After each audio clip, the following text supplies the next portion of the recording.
إن الحمد لله نحمده ونستعينه ونستغفره ونعوذ بالله من شرور أنفسنا ومن سيئات أعمالنا من يهده الله فلا مضل له ومن يضلل فلا هادي له وأشهد أن لا إله إلا الله وحده لا شريك له وأشهد أن محمدا عبده ورسوله صلى الله تعالى عليه وعلى آله وصحبه وسلم تسليما كثيرا أما بعد فقد قال الإمام البخاري رحمه الله تعالى باب الصلاة بغير رداء قال حدثنا عبد العزيز بن عبد الله قال حدثنا ابن أبي الموالي عن محمد بن المنكدر قال دخلت على جابر بن عبد الله وهو يصلي في ثوب ملتحفا به ورداءه موضوع فلما انصرف قلنا يا أبا عبد الله تصلي ورداؤك موضوع قال نعم أحببت أن يراني الجهال مثلكم رأيت النبي صلى الله عليه وسلم يصلي كذا। সম্মানিত দিনী ভাতৃমণ্ডলী, আল্লাহ রাব্বুল আলামিনের প্রশংসা এবং প্রিয় রাসূল সাল্লাল্লাহু আলাইহি সাল্লামের উপর সালাত ও সালামের পর আজ 21শে রবিউল সানি 1443 হিজরি মোতাবেক 26 নভেম্বর 2021 জুমাবার জুমার সালাতের পরে ইসলামিক কালচারাল সেন্টার দাম্মাম আমাদের ধারাবাহিক আলোচনা সহিহুল বুখারীর সালাতের পর্ব নম্বর 5 ইমাম বুখারী রাহিমাহুল্লাহর কিতাব থেকে আজকে অধ্যায় নম্বর 11 হাদিস নম্বর 370 বিষয়বস্তু সালাত সম্পর্কীয়, বিশেষ করে সালাতের শর্তাবলী সম্পর্কে হাদিসগুলি প্রথম নিয়ে এসেছেন। সালাতের বিভিন্ন দিক রয়েছে, সামনে সালাতের বিবরণ, সালাতের রুকন ইত্যাদি বিভিন্ন দিক আসবে। আর এখন যে ধারাবাহিক আলোচনা চলছে সালাতের প্রথম দিক, তা হচ্ছে সালাতের শর্তাবলী বা শর্তসমূহ। শর্ত যে কোনো কাজ শুরু করার আগেই পুরা করতে হয়, দুনিয়ার ক্ষেত্রে হোক অথবা দিনের ক্ষেত্রে হোক। দুনিয়ার ক্ষেত্রে যেমন বিদেশ আসার শর্ত, প্রথম পাসপোর্ট থাকতে হবে, তারপর একটা ভিসা হাসিল করতে হবে, তাই না? ভিসা হাসিল করে মেডিকেল করতে হবে, তারপর তাতে ফিট হইতে হবে, তারপরে সেটা স্ট্যাম্পিং হইতে হবে ভিসা, তাই না? আর তারপরে ইমিগ্রেশন হইতে হবে। এতগুলিতে যে কোনো একটা জায়গায় বাধা হইলেই খালাস, একটা শর্ত না থাকলেই ক্যান্সেল, তাই না? তাহলে এই যে আপনি বিদেশ আসছেন, বিদেশ আসার আগেই কিন্তু এই সব কাজগুলি করতে হয়, এগুলিকে শর্ত বলা হয়। এই দুনিয়ার উদাহরণ এই জন্য দিচ্ছি যাতে বোঝা যায় যে সলাতের শর্ত মানে সলাৎ শুরু করার আগে এগুলো পুরা করতে হবে। শরীরে কাপড় থাকতে হবে, সতর ঢাকতে হবে, কিবলামুখী হইতে হবে, আরও তাহারাত হইতে হবে ইত্যাদি ইত্যাদি। তো বলছেন লেখক,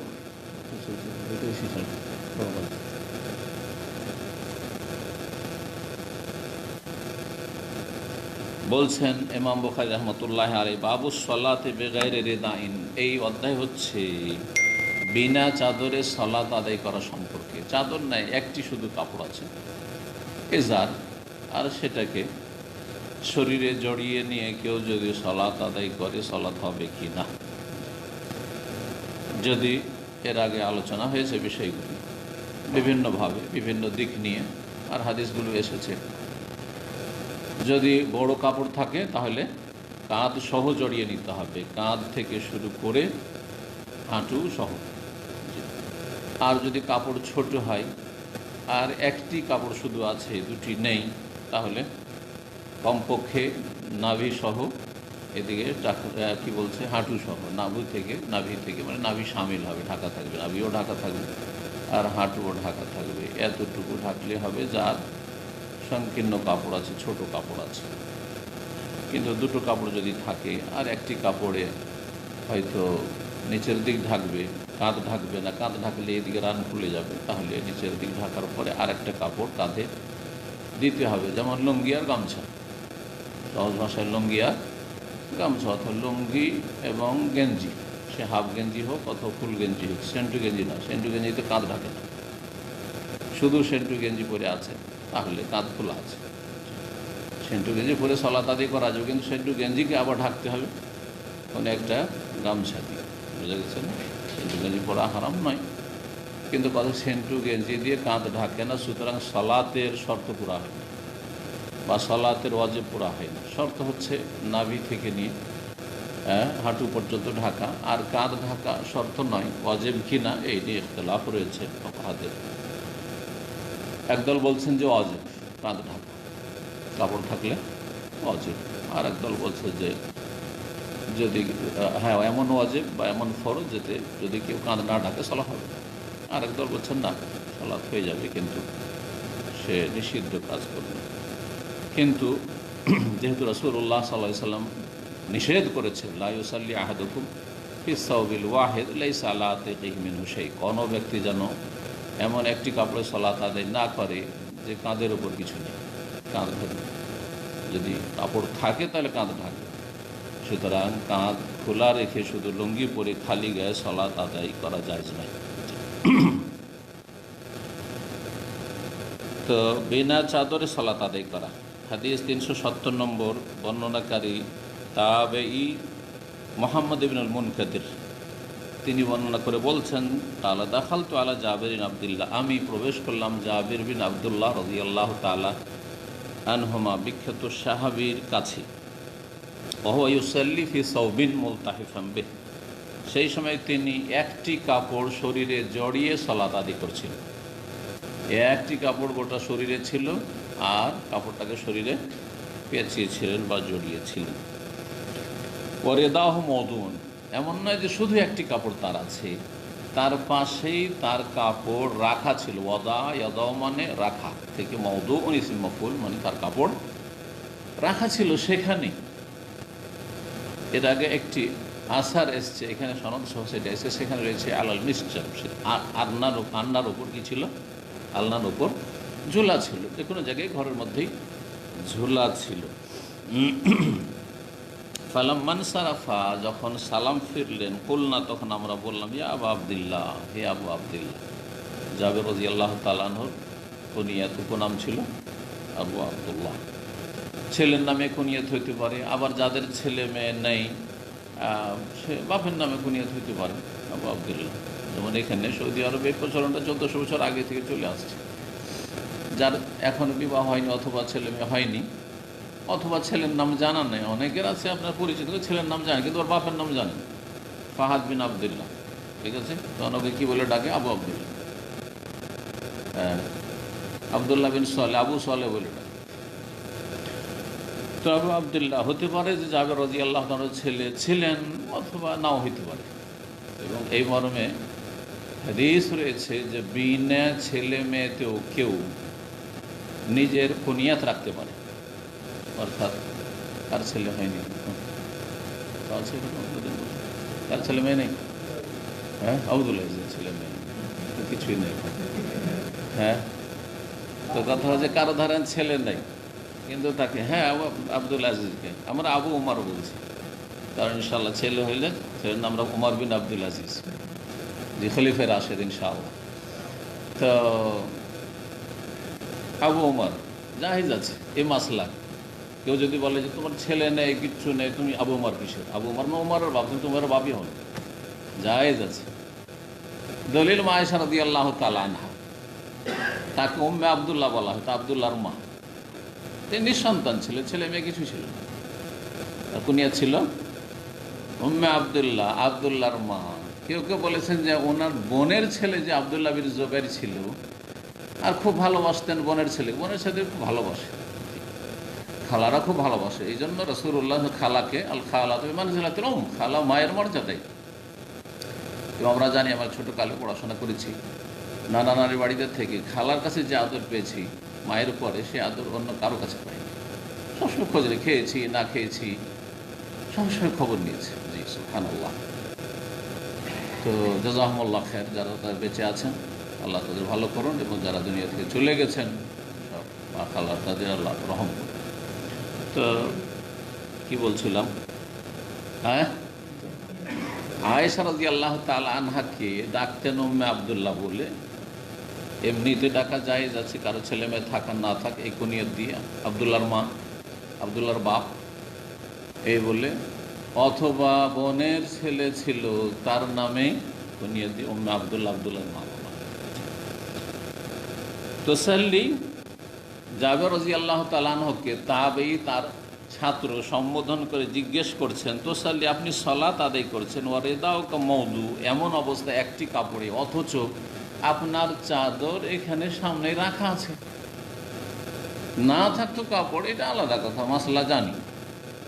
ওস্তাদকে বলছেন, তাহলে বোঝা যাচ্ছে কোনো সংশয় হইলে যদি বুঝতে না পারেন তো ওস্তাদকে জিজ্ঞাসা করা যেতে পারে আদবের সাথে। এইরকম সংশয় নিরসন করা জরুরি, না হলে ভুল বুঝে থেকে যাবেন, ভুল বুঝে থেকে যাবেন। এটা কেমন কথা হইলো? কাপড় আছে সামনে, চাদর, আর তিনি একটি কাপড় শরীরে জড়িয়ে সালাত আদায় করছেন। আবার কাপড়টি কিন্তু লম্বা ছিল, সেই কাপড় এমন ছিল না যে কাঁধ ঢাকা ছিল না, শুধু এই কোমর থেকে শুরু করে নাভি থেকে হাঁটু ছিল, এমন কাপড় এখান থেকে কাঁধ থেকে একবারে হাঁটু পর্যন্ত ঢাকা ছিল একটি চাদরে বা একটি কাপড়ে, লম্বা কাপড়ে, আর আর একটা চাদর রাখা ছিল।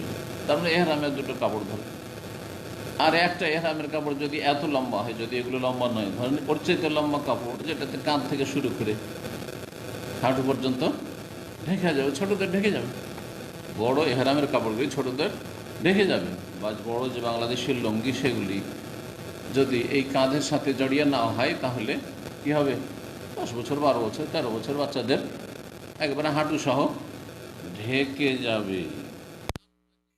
জরুরি না যে চাদর নিতে হবে, এই হাদিস এটা প্রমাণ করে। বিনা চাদরে সালাত আদায় করা। বলছেন যে আপনি এভাবে সালাত আদায় করছেন, অথচ আপনার চাদর এখানে রাখা আছে। কালার নাম, হ্যাঁ আমি জানি যে এখানে চাদর রাখা আছে। আহবাবতু আন ইয়ারানিল জুহালু মিসলুকুম, আমি এইভাবে সালাত এই জন্য আদায় করলাম যে আমি পছন্দ করি। আহবাবতু মানে আমি ভালোবাসি, আহ্বাই প্রতীক, আমি পছন্দ করি বা ভালোবাসি যে তোমাদের মতো অজ্ঞরা আমাকে দেখুক আর শিখুক, আমাকে দেখুক আর শিখুক। তাহলে ছাত্রদেরকে জাহেল বলা, অজ্ঞ বলা জায়েজ। সাহেব বলেছেন, আপনাদের কাউকে যদি বলেছেন আপনি একটা জাহিল, জীবনে আর আসবেন ইসলামী সেন্টার, অবশ্যই এক জাহিল বলেছে, পুরো মান সম্মান চলে গেল, তাই না? বিশাল ব্যাপার।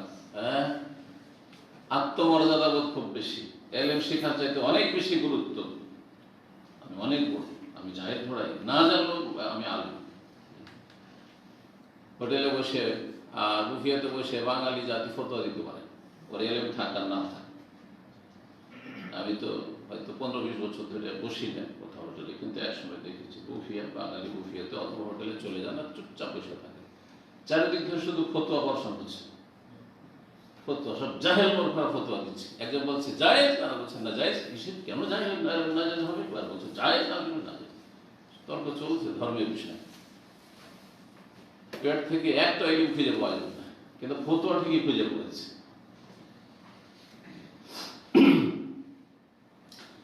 এরা চরম অপরাধী। আল্লাহ সম্পর্কে, আল্লাহ দ্বীন সম্পর্কে না জেনে কথা বলা, এটা শিরকের সমতুল্য না।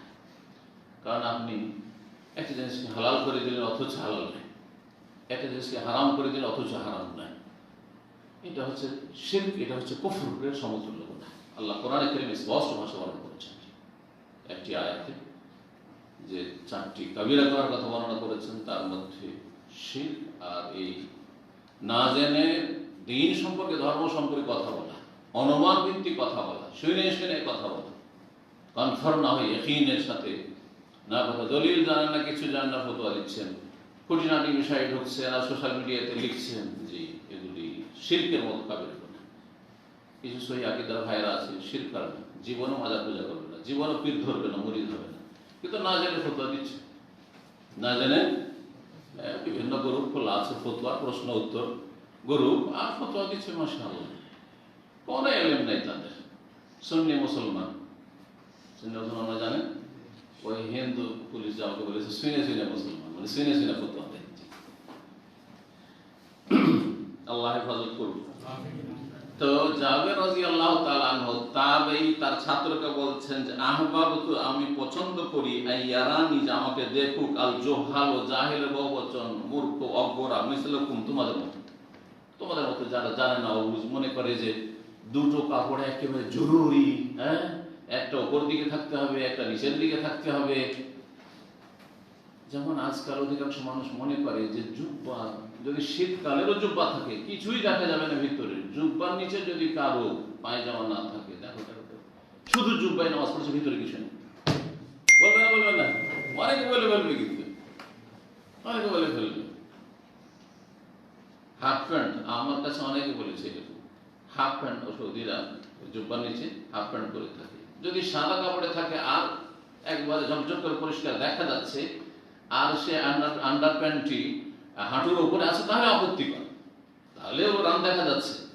কিন্তু ধরেন রঙিন কাপড়ে আছে অথবা এমন মোটা কাপড়ে আছে, ভিতরে কিছুই দেখা যাচ্ছে না, আর সে হাফ প্যান্ট পরে আছে ভিতরে, অথবা কিছুই নেই, কিছুই দেখা যায় না, এই যে কাপড়ে যেমন রঙিন কাপড়ে যে ভাইরা পরে আছে জুব্বা, রঙিন জুব্বা, ভিতরে পায়জামা থাক আর না থাক, এমনকি জাঙ্গিয়া থাক আর না থাক, অসুবিধা আছে? কিন্তু কেউ যদি জানতে পারে যে ভিতরে কিছু নেই, বলছে দেখো কিরকম নামাজ পড়ছে। আর একটা ফতোয়া আছে কিন্তু আমাদের দেশের কাঠমোল্লাদের, জানেন মহিলাদের সায়া পরে নামাজ পড়া যায় না, মহিলাদের সায়া পরে নামাজ পড়া জায়েজ নয়। তো মহিলাদের যদি সায়া পরে নামাজ জায়েজ না হয়, তো পুরুষদের জুব্বা পরে যদি আন্ডারপ্যান্ট নিচে না থাকে তো জায়েজ নয়, মানে একই কথা। তাহলে যেই যুক্তিতে বলছে মহিলাদের সায়া পরে সালাত করা জায়েজ নয়, ধরেন সায়া আছে নিচে বা ম্যাক্সি আছে আর ভিতরে কিছু নেই, আর উপরে ঠিক আছে মাথাটা সব ঢাকা আছে, কিন্তু নিচে আর কিছু নেই, একটা ম্যাক্সি আছে অথবা সায়া, সায়া বুঝেন তো, ডাইরেক্ট তলায় যেতে পারো, সায়া বলেন না পেটিকোট বলেন? বলেন মাশাআল্লাহ। সায়া পরে নামাজ পড়া জায়েজ নয়, মোল্লাদের কাছ থেকে শুনেছি একসময়, বলছে নিচের দিক থেকে খোলা আছে, হাস্যকর কথা, নিচের দিক থেকে। তাহলে পুরুষদের লুঙ্গি পরে নামাজ পড়া জায়েজ নয়, কয়জন লুঙ্গি নিচে আন্ডারপ্যান্ট পরে? নিচের দিক থেকে খোলা আছে, জমিনের দিক থেকে শয়তানে দেখে নেবে যে, হাউজুবিল্লাহ, এইরকম কথা, জমিনের দিক থেকে শয়তানে দেখে নেবে যে, তো শয়তান তো কাপড়ের তলাও দেখতে পারে নাকি, ঠিক না? জাহেলের কাছ থেকে ফতোয়া নিতে হবে না, আলেমের কাছ থেকে ফতোয়া নিতে হবে। তোমাদের মতো জাহেলরা যাতে করে আমাকে দেখে সেই জন্য এটা করেছি। রাআইতুন নবী সাল্লাল্লাহু আলাইহি ওয়াসাল্লাম, আমি নবী সাল্লাল্লাহু আলাইহি ওয়াসাল্লামকে দেখেছি ইউসাল্লি কাযা, এইভাবে সালাত আদায় করতে, তারও চাদর রাখা ছিল, রাখা আছে কাপড়, দ্বিতীয় কাপড়ে একটি কাপড় গোটা শরীরে জড়িয়ে সালাত আদায় করেছেন। কারণ দ্বীন-ই ইসলাম সকল মানুষের জন্য, সকল স্তরের মানুষের জন্য, আর সর্বদার জন্য, কিয়ামত পর্যন্ত, সর্ব অবস্থার জন্য, সারা বিশ্বের জন্য। তাহলে সবাই সচ্ছল নয়, কারো কাছে 10-20টা কাপড় আছে, কারো কাছে একটা কাপড় আছে। ইসলাম সবার জন্য। এইরকম বিধানগুলি মাঝে মধ্যে রাসূলুল্লাহ সাল্লাল্লাহু আলাইহি ওয়াসাল্লাম পালন করে দেখিয়েছেন সকল অবস্থার জন্য। আজকের আমির কালকে পথের ফকির হয়ে একটা কাপড়ের মালিক শুরু হতে পারে, হতে পারে। যেই দেশ সবচেয়ে ধনী ছিল সেই দেশে একবার পথের ফকির হয়ে গেছে, সেই দেশের মানুষ হতে পারে। সেই যুগের জন্য ইসলাম, ইসলাম যে কোনো অবস্থার জন্য মানব জাতির যত রকম সমস্যা রয়েছে তার সমাধান এই কোরআন সুন্নাহ ওহীর বিধানে রেখেছে। 12 নম্বর অধ্যায় বলছেন বাবু মা ইউযকারু মিনাল ফাখর। এই অধ্যায় হচ্ছে রান সম্পর্কে, বা আরেকটি বাংলা হচ্ছে উরু। আপনারা উরু বলেন না রান বলেন? রানটাই বেশি মানুষ ব্যবহার করে, কিন্তু শুদ্ধ বাংলা হচ্ছে উরু। রান উর্দু শব্দ, উর্দুর প্রভাব আছে মুসলিম বাঙালিদের উপর, অমুসলিম বাঙালিকেও রান উর্দু। তো বাংলার দুটো টান আছে, একটা ইসলামী টান, মুসলিমরা যে ভাষা বলে, আর একটা হচ্ছে সংস্কৃতি টান, মানে হিন্দুয়ানি টান। কারণ বাংলা এসেছে সংস্কৃত ভাষা থেকে, বাংলা সাহিত্যের জন্ম আসলে সংস্কৃত ভাষা থেকে, আর সংস্কৃত ভাষা হচ্ছে হিন্দুদের ধর্মীয় ভাষা। আর যার ফলে শুদ্ধ যে বাংলাগুলি, সেই বাংলাগুলি শুনতে খারাপ লাগে, ভালো লাগে না। জল শুনতে ভালো লাগছে না, মাসি পিসি শুনতে খারাপ লাগে না, কিন্তু খালা পুকু পানি জায়েজ না জায়েজের বিষয় নাই, এগুলো কিন্তু জায়েজ না জায়েজের বিষয় নয়, জায়েজ। কিন্তু আমি বলি না, আমি ইচ্ছা করে অমুসলিম দোকানে এক সময় ঢুকেছি, ইচ্ছা করে আমি পানি দেবো, কারণ আমার সংস্কৃতি, আমার সভ্যতাকে নিয়ে আমি বাঁচতে চাই এবং তার প্রচার প্রসার করতে চাই, কখনো বিজাতির কোনো কিছুতে প্রভাবিত হতে চাই না। কথা বোঝা গেছে? যাতে করে আমার ইসলামী যেটাকে ইসলামী ব্যক্তিত্ব বহাল থাকে। তো রান সম্পর্কে বা উরু সম্পর্কে যা কিছু আলোচিত হয়েছে বা বর্ণিত হয়েছে, যা কিছু উল্লেখ করা হয়েছে, জাকারায়াজ করে মানে সব, জাকারায়াজ করে অনেকগুলি অর্থ আনলে। জাকারায়াজ করে মানে স্মরণ করা, এখান থেকে জিকির করা, আল্লাহর জিকির মানে আল্লাহর স্মরণ। জাকারায়াজ করে মানে আলাপ আলোচনা করা, আল্লাহর জিকির, আল্লাহর আলোচনা করা। জাকারায়াজ করে মানে হচ্ছে জিকির, এখান থেকে উপদেশ। জি হ্যাঁ, জাকারায়াজ করে মানে উল্লেখ করা, বা মায়ুজ করো যা উল্লেখ করা হয়েছে বা বর্ণিত হয়েছে ফিল ফাফিজ, উরু সম্পর্কে, রান সম্পর্কে যে হাদিসগুলি বর্ণিত হয়েছে, কি যে রান কি ঢাকতে হবে পুরুষদের, না রান খোলা চলবে, এটা হচ্ছে আসল মাসলা। মহিলাদের তো ঢাকতে হবে, কারণ মহিলাদের গোটা শরীর হচ্ছে কি লজ্জা স্থান বা ঢাকার বস্তু। আল মারআতু আওরাতুন, নবী সাল্লাল্লাহু আলাইহি ওয়াসাল্লামের প্রসিদ্ধ হাদিস, নারী জাতি হচ্ছে ঢেকে রাখার বস্তু। আবৃত, আওরাতুন মানে আবৃত রাখার বস্তু। নারী জাতিকে ঢেকে রাখতে হবে, নির্জনে থাকবে অথবা নিঃস্বামীর সামনে থাকবে তখন আলাদা কথা, অথবা মাহরামের সামনে যতটা খোলা যায়, বাকি নারী জাতি আসল হচ্ছে যে ঢেকে রাখার বস্তু। পুরুষের ক্ষেত্রে রাসূলুল্লাহ সাল্লাল্লাহু আলাইহি ওয়াসাল্লাম বলেন যে আর রাজুল আওরাতুন, বলেছেন যে পুরুষের আওরত বা ঢেকে রাখার স্থান হচ্ছে, লজ্জা স্থান হচ্ছে মিনাস সুররাত ইলা রুকবা, নাভি থেকে শুরু করে হাঁটু পর্যন্ত। কিন্তু এটা দুই ভাগে বিভক্ত, এর আগে বলেছে, সুতরাং বারবার আর ফেরাচ্ছি না। একটা হচ্ছে একবার আবশ্যক ফরজ ঢেকে রাখা, আর একটা হচ্ছে উত্তম কিন্তু প্রয়োজনে, ক্ষেত্র বিশেষে অথবা মাঝে মধ্যে জায়েজ। এখন এই মর্মে হাদিস আসবে। হাদিস আসার আগে কিছু আসার নিয়ে এসছেন, যেগুলি অধ্যায়ের সাথে সাথে নিয়ে আসেন ইমাম বুখারী রাহিমাহুল্লাহ। অধ্যায় যে বিষয়টি উল্লেখ করেছেন সেটার সমর্থন নেই, সেগুলি বিনা সনদে নিয়ে আসেন। কখনো সনদে দুই একজন বর্ণনাকারীর নাম থাকে, কখনো মোটেই থাকে না। ইবনে আব্বাস রাদিয়াল্লাহু তাআলা আনহুমা এবং জারহাদ থেকে আর মুহাম্মদ ইবনে জাহশ থেকে বর্ণিত হয়েছে, উরওয়া বর্ণনা করা হয়েছে ইবনে আব্বাস, আব্দুল্লাহ ইবনে আব্বাস প্রখ্যাত সাহাবী থেকে, এবং সাহাবী জারহাদ থেকে রাদিয়াল্লাহু আনহু, মুহাম্মদ ইবনে জাহশ থেকে, সবাই সাহাবীরা। তারা বর্ণনা করেছেন সকলে নবী সাল্লাল্লাহু আলাইহি ওয়াসাল্লাম থেকে।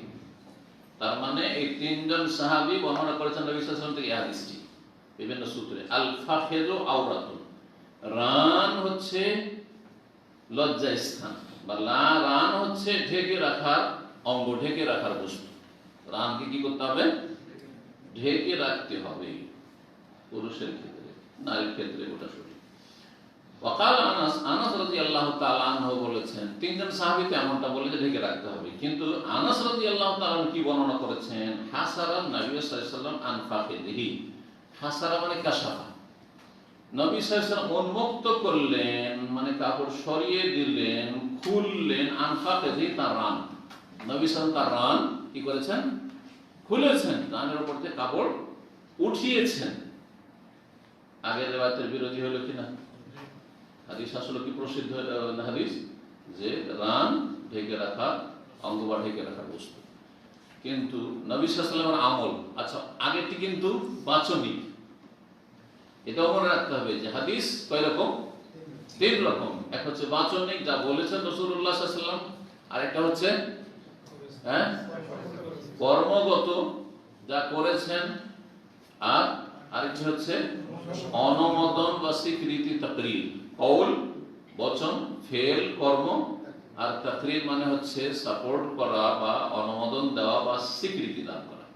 কেউ সামনে করেছে, নবী সাল্লাল্লাহু আলাইহি ওয়াসাল্লাম নীরব থেকেছেন, কিছু বলেননি, সেটাই হাদিস। কারণ নবী সাল্লাল্লাহু আলাইহি ওয়াসাল্লাম অন্যায়ের উপর কখনো চুপ থাকতে পারেন না। আমাদের জন্য অন্যায় প্রতিবাদ করা ফরজে কিফায়া, দুইজন আছে, একজন করলে হয়, আর না করলে আমাকে স্পেশালি আল্লাহ পাঠাননি যে প্রতিটি অন্যায়ের প্রতিবাদ করতে হবে, বুঝা গেছে না? যদি কখনো কখনো ফরজ আইন, যদি সেটা অন্যায়ের প্রতিবাদ করার লক্ষ্যও না থাকে তাহলে। কিন্তু রাসূলুল্লাহ সাল্লাল্লাহু আলাইহি ওয়াসাল্লাম স্পেশালি আল্লাহ পাঠিয়েছেন ভালো কাজের উপদেশ দেওয়ার জন্য আর অন্যায় কাজে বাধা দেওয়ার জন্য। সেই জন্য তার উপর ফরজ আইন ছিল আল্লাহর দ্বীনের তাবলীগ করে, আল্লাহর দ্বীন পৌঁছে দেওয়া, ওহীর কথা পৌঁছে দেওয়া। তো নবী করিম সাল্লাল্লাহু আলাইহি ওয়াসাল্লাম কথার দ্বারা পৌঁছেছেন, কাজের দ্বারা পৌঁছিয়েছেন, আর অনুমোদনের মাধ্যমে অনুমোদন সামনে করা হইল। যদি নাজায়েজ হতো অবশ্যই তিনি আপত্তি করতেন। এমনকি এটা মনে রাখেন, নবী সাল্লাল্লাহু আলাইহি ওয়াসাল্লামের সামনে করা হয়নি, জীবদ্দশায় মদিনায় কোন সাহাবী কোন কাজ করেছেন, আর সেটা যদি অন্যায় হয়, নাজায়েজ হয়, হারাম হয়, আর ওহী নাযিল হওয়ার জামানা, নবী সাল্লাল্লাহু আলাইহি ওয়াসাল্লাম বেঁচে আছেন, নবী সাল্লাল্লাহু আলাইহি ওয়াসাল্লাম অবশ্যই আল্লাহ জানিয়ে দিবেন যে তোমার কোন সাহাবী এইরকম নাজায়েজ কাজ করছে, যেটা জায়েজ না, ও মাসলা জানে না, তাকে অবশ্যই জানিয়ে দাও, ওহী নাযিল হয়ে যাবে। ঠিক না? এই জন্য এই যে কথাটি বললাম, শেষ কথাটি, এর দলিল কি? এর দলিল আছে। বলছেন সাহাবীরা, কুননা নাযিল ওয়াল কুরআন ইয়ানজিল, আমরা আজল করতাম কোরআন নাযিল হওয়ার জামানে। কোরআন এদিকে নাযিল হচ্ছে আর আমরা আজল করতাম। আজল বুঝেন? কে বুঝে? হ্যাঁ, স্বামী স্ত্রী সহবাসের সময় বাইরে বীর্যপাত করা, যাতে বাচ্চা না ধরে যায়। কেউ হয়তো ঘন ঘন বাচ্চা নিতে চাইছেন না, অথবা একেবারে বাচ্চা ছোট আছে, অথবা স্ত্রী একেবারে অসুস্থ, এখন গর্ভধারণের ক্ষমতাই তার নেই, হয়তো খুব বেশি অসুবিধা হয়ে যাবে। কষ্ট তো হবে, কষ্ট না করলে বাচ্চা আসে আবার নাকি, তাই না? যেমন গাল না খেলে দিনের দাওয়াতের কাজ হবে না, তেমনি বাচ্চা ধারণ করে পেটে বাচ্চা নিয়ে কষ্ট না করলে কেউ বাচ্চা পাবে না। সুবহানাল্লাহ। আমাকে যখন প্রথম গালাগালি শুরু করলো বেদাতিরা, তখন আমাদের একজন জেনারেল শিক্ষিত ভাই, আমার ছাত্র এখানকার, সৈয়দ জামান ভাই, অসুস্থ আছেন, আল্লাহ যেন শেফা দান করুন। মুরব্বী, দেখেছেন আপনারা যারা পুরাতন, দেখেন নাই সৈয়দ জামান? কে চিনে সৈয়দ জামানকে? কে আছে আল্লাহর বান্দা, সব নতুন পাঠিয়ে দিন। হ্যাঁ, আব্দুল্লাহ, পুরাতন গুলো ভুলে গেছেন। হোন্ডার স্পেয়ার পার্টসে চাকরি করতেন সেই জামান, ঢাকায় বাড়ি, অসুস্থ আছে। হ্যাঁ, সাদা দাড়ি, উনি প্রথম যখন লোকজন গালাগালি বিভিন্ন জায়গা থেকে করে, তো ওরা জানতে পারেন, তখন এত ফেসবুক, এত লাফালাফি ছিল না, তারপরে বিভিন্ন সূত্রে গালাগালি গুলো মেসেজ অনেক সময় আসা। তো উনি আমাকে সান্ত্বনা দিয়েছেন। ইমাম আহমদ রাহিমাহুল্লাহকে যখন তিনি জেলে ছিলেন, তখন একজন চোর সান্ত্বনা দিয়েছিলেন, সুবহানাল্লাহ। বলছে, এই চোরের নসিহত উপদেশে আমার ঈমান আরো শক্ত হয়ে যায়। চোর যদি আমাকে সান্ত্বনা দিতে পারে যে আপনার জুলম হচ্ছে, আর তারপর অটল থাকেন, কারণ আপনি যদি ফসকে যান তো পুরো উম্মত গুমরাহ হয়ে যাবে। কোরআনকে মখলুক বলে দিয়ে সমস্ত জাহান্নামী হয়ে যাবে, একমাত্র আপনি ইমাম আহলে সুন্নাহ, আপনার দিকে সারা বিশ্ব তাকিয়ে আছে, ভয়ে কেউ বলতে পারেন না আপনি বলেছেন আপনার জুলম অত্যাচার চলছে। সুবহানাল্লাহ। চোরের নসিহতে কখনো হিদায়াত পাওয়া যেতে পারে। তো আমাকে এই নসিহত করেছেন ভালো মানুষ, মোটামুটি আমাদের ছাত্র, দীর্ঘদিনের এবং খুব বয়স্ক ছাত্র, দাড়ি সাদা ছাত্র। তো তিনি বলেছিলেন যে শেখ, একটাই কথা, বাচ্চা নিলে কষ্ট করতে হবে, বাচ্চা নিলে কষ্ট করতে হবে। আমি বুঝে গেলাম, বোঝা গেছে? জি। সুতরাং দিনের কাজ, দাওয়াতি কাজ করলে আর মানুষের উপকার হোক, মানুষ সঠিক রাস্তা জানুক, হক কথা জানে না মানুষ, সবুজ হয়ে আছে, বিভ্রান্ত হয়ে রয়েছে, এই বাচ্চা ফলাফল নিলে, বাচ্চা হচ্ছে ফলাফল, রেজাল্ট। তো যদি আপনি দাওয়াতি ময়দানে ফলাফল চান, তাহলে কি করতে হবে?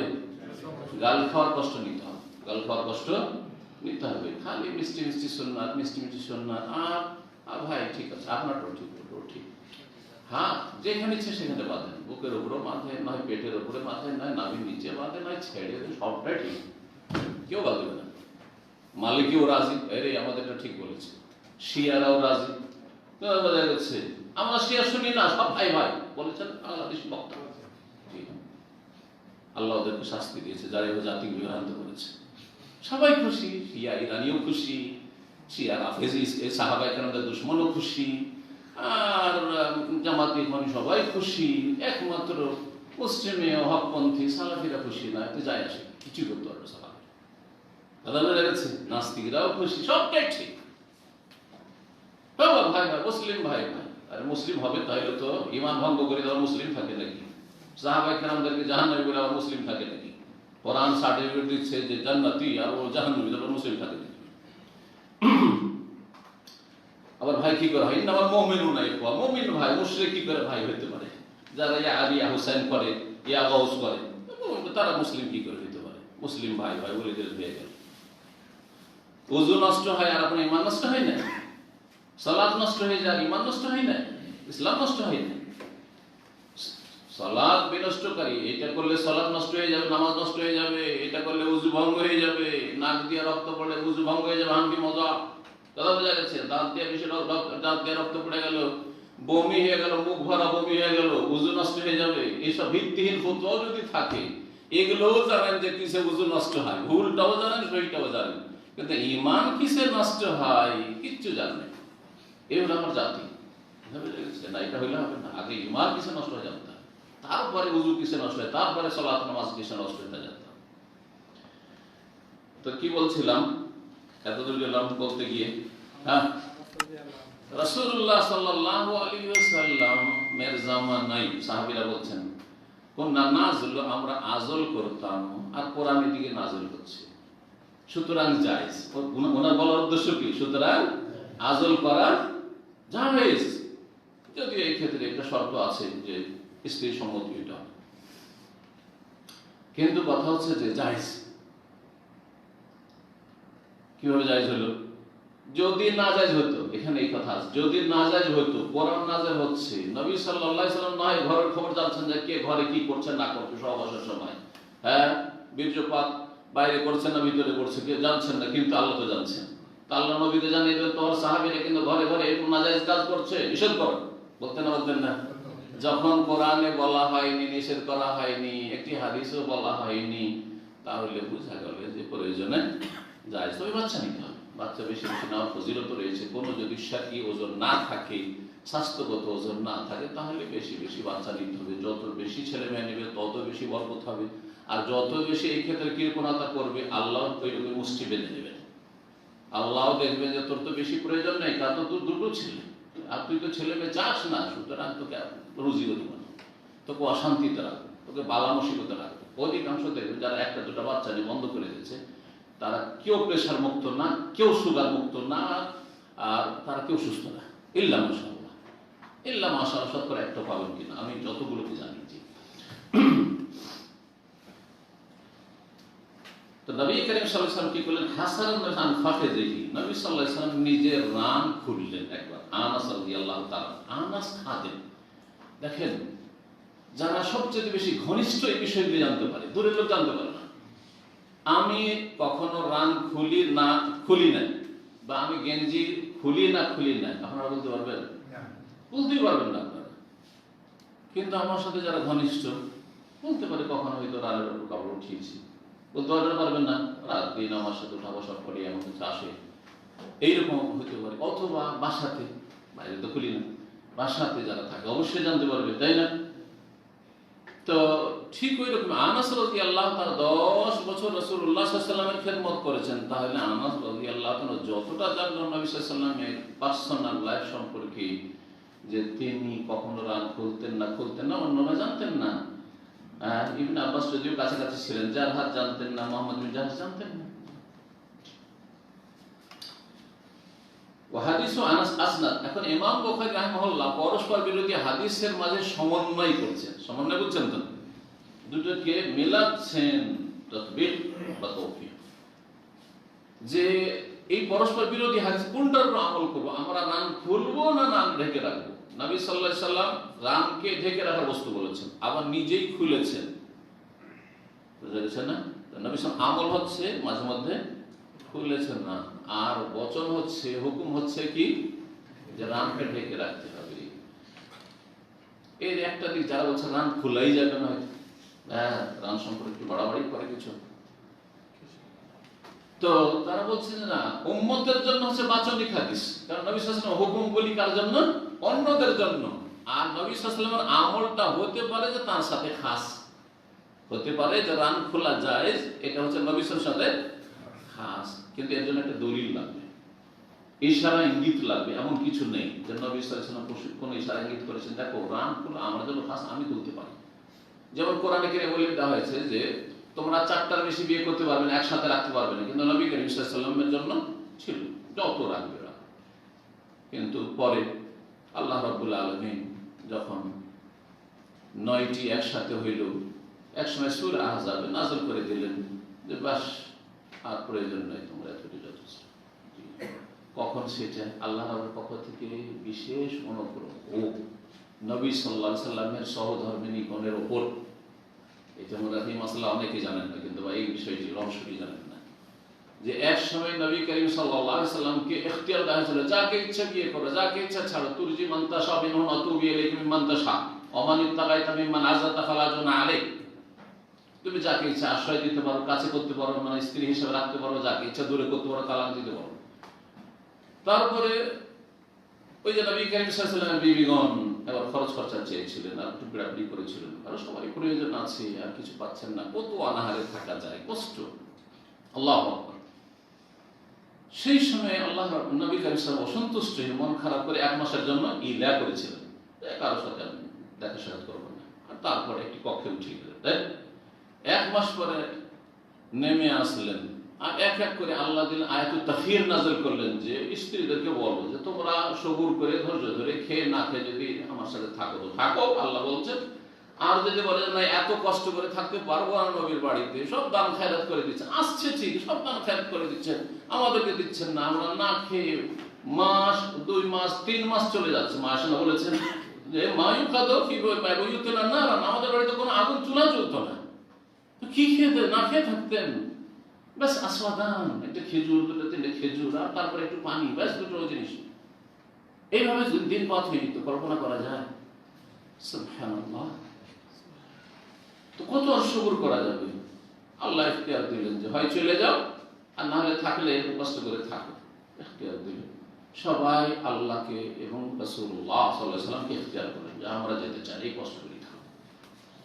আল্লাহ এই নবী সাল্লাল্লাহু আলাইহি ওয়াসাল্লামের বিবিগণের এই ভালো আচরণে যে তারা দুনিয়ার ওপর, দুনিয়ার সুখ শান্তি, অন্য কারোর সাথে বিয়ে হইলে অনেক ধন সম্পদ পাবে, খেতে পাবে, সুখে থাকবে, সব কুরবানি করে দিয়ে আল্লাহ সন্তুষ্টি চাই, আর রাসূলুল্লাহ সাল্লাল্লাহু আলাইহি ওয়াসাল্লামের সহধর্মিণী হিসেবে দুনিয়াতে থাকতে চায়, আখিরাতে উঠতে চায়। আল্লাহু আকবার। যখন এই কথা বললেন নবী সাল্লাল্লাহু আলাইহি ওয়াসাল্লাম বিবিগণ, তখন আল্লাহ রাজি হয়ে গেলেন। তখন নবী সাল্লাল্লাহু আলাইহি ওয়াসাল্লাম বললেন যে তাহলে এই 9টাই যথেষ্ট, আর না। তখন এরা এত বেশি কুরবানি দিতে পেরেছে তোমার সাথে থাকার জন্য, আর এর বেশি বিয়ে করবে না। আপনার স্ত্রী যদি এরকম হয়, আপনার সাথে কষ্টের যুগে যখন আপনার ঘরে পয়সা ছিল না তখন কষ্ট করে থেকেছি, আর এখন বিদেশে এসে সৌদি আরবে এসে 2টা পয়সা হয়েছে, তখন শুরু হয়ে গেছে সরাসরি বিয়ে করা, এই করব তো সেই করব। আরে তার ইহসানগুলো ভুলে যান না, যে খেয়ে না খেয়ে কষ্ট করে কত আপনার সঙ্গ দিয়েছে, কোনো সময় অভিযোগ করেনি। জি,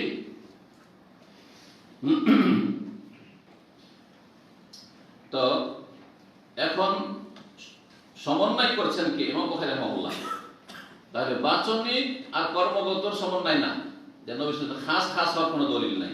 কি বলছেন ইমাম বুখারী? বলছেন হাদিসু আনাসিন আসনাদু, আনাস রাদিয়াল্লাহু তাআলার হাদিসটি বেশি শক্তিশালী। আসনাদু মানে আকওয়া, সনদের দিক থেকে বেশি মজবুত। ও হাদিসু জারহাদ আহওয়াতু, তো আর জারহাদের বর্ণিত হাদিস, মুহাম্মদ বিন জাহশের বর্ণিত হাদিস, ইবনে আব্বাস রাদিয়াল্লাহু তাআলা আনহু বর্ণিত হাদিস হচ্ছে অধিক সতর্কতা, অধিক সতর্কতা।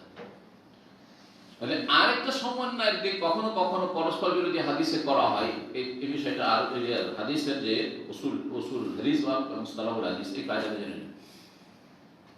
একটা হাদিস বেশি শক্তিশালী বুখারী মুসলিমে আছে, আরেকটি হাদিস ধরো ইবনে মাজাহ আছে, তিরমিজিতে আছে, বা হাসান একটি আরেকটি সহিহ।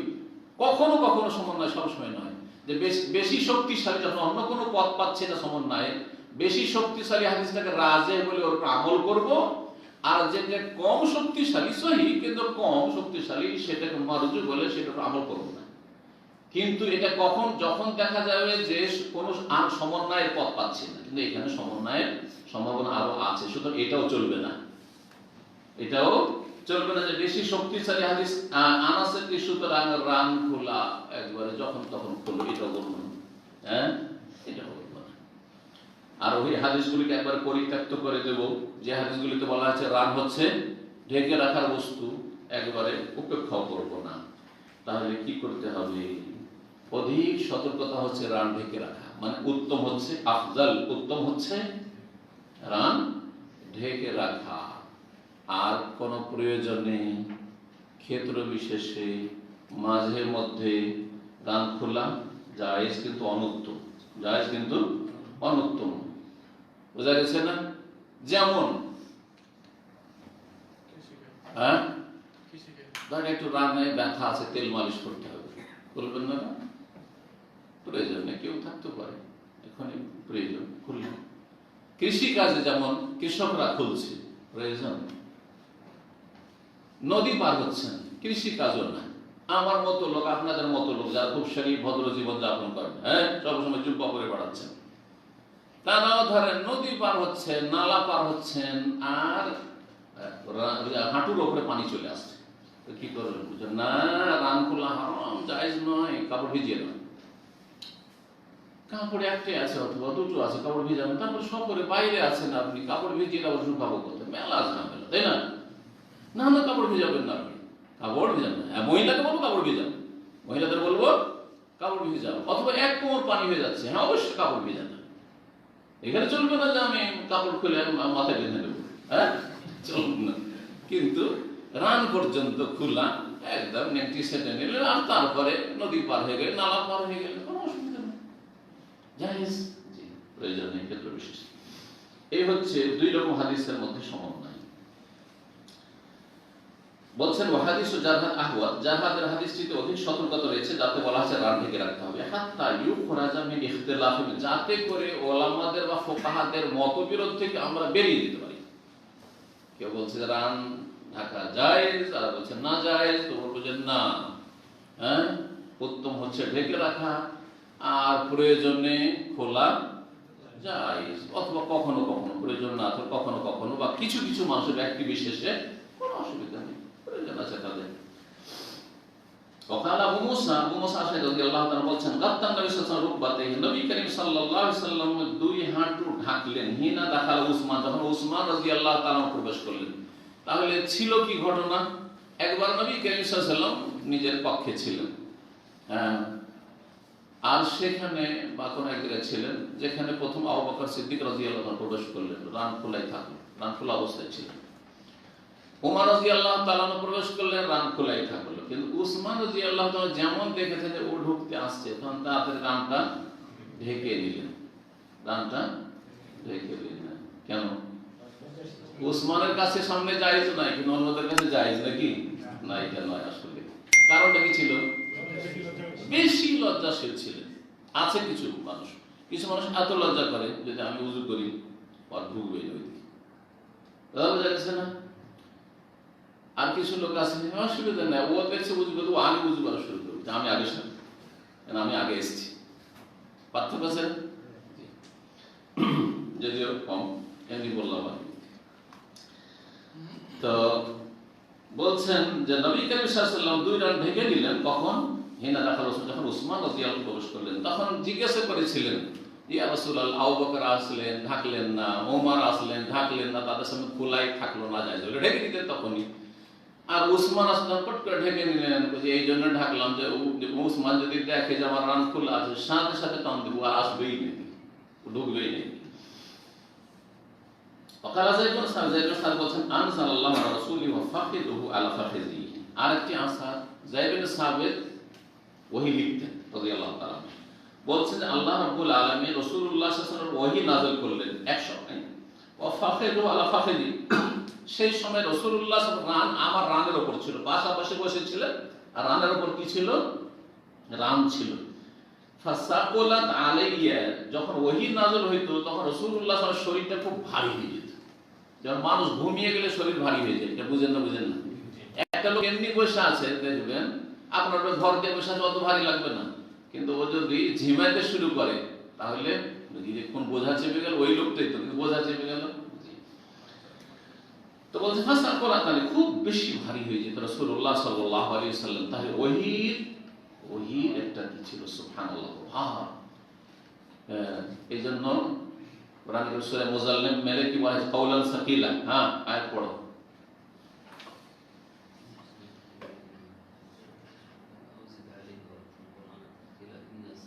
ইন্না সানুলকি আলাইকা কাওলান সাকিলা, হে নবী আমি অচিরেই বা শীঘ্রই বা নিশ্চিত, সিনের এই সবগুলি অর্থ হয় তোমার প্রতি নিক্ষেপ করব বা নাযিল করব কাওলান সাকিলা, বড় ভারী বাণী।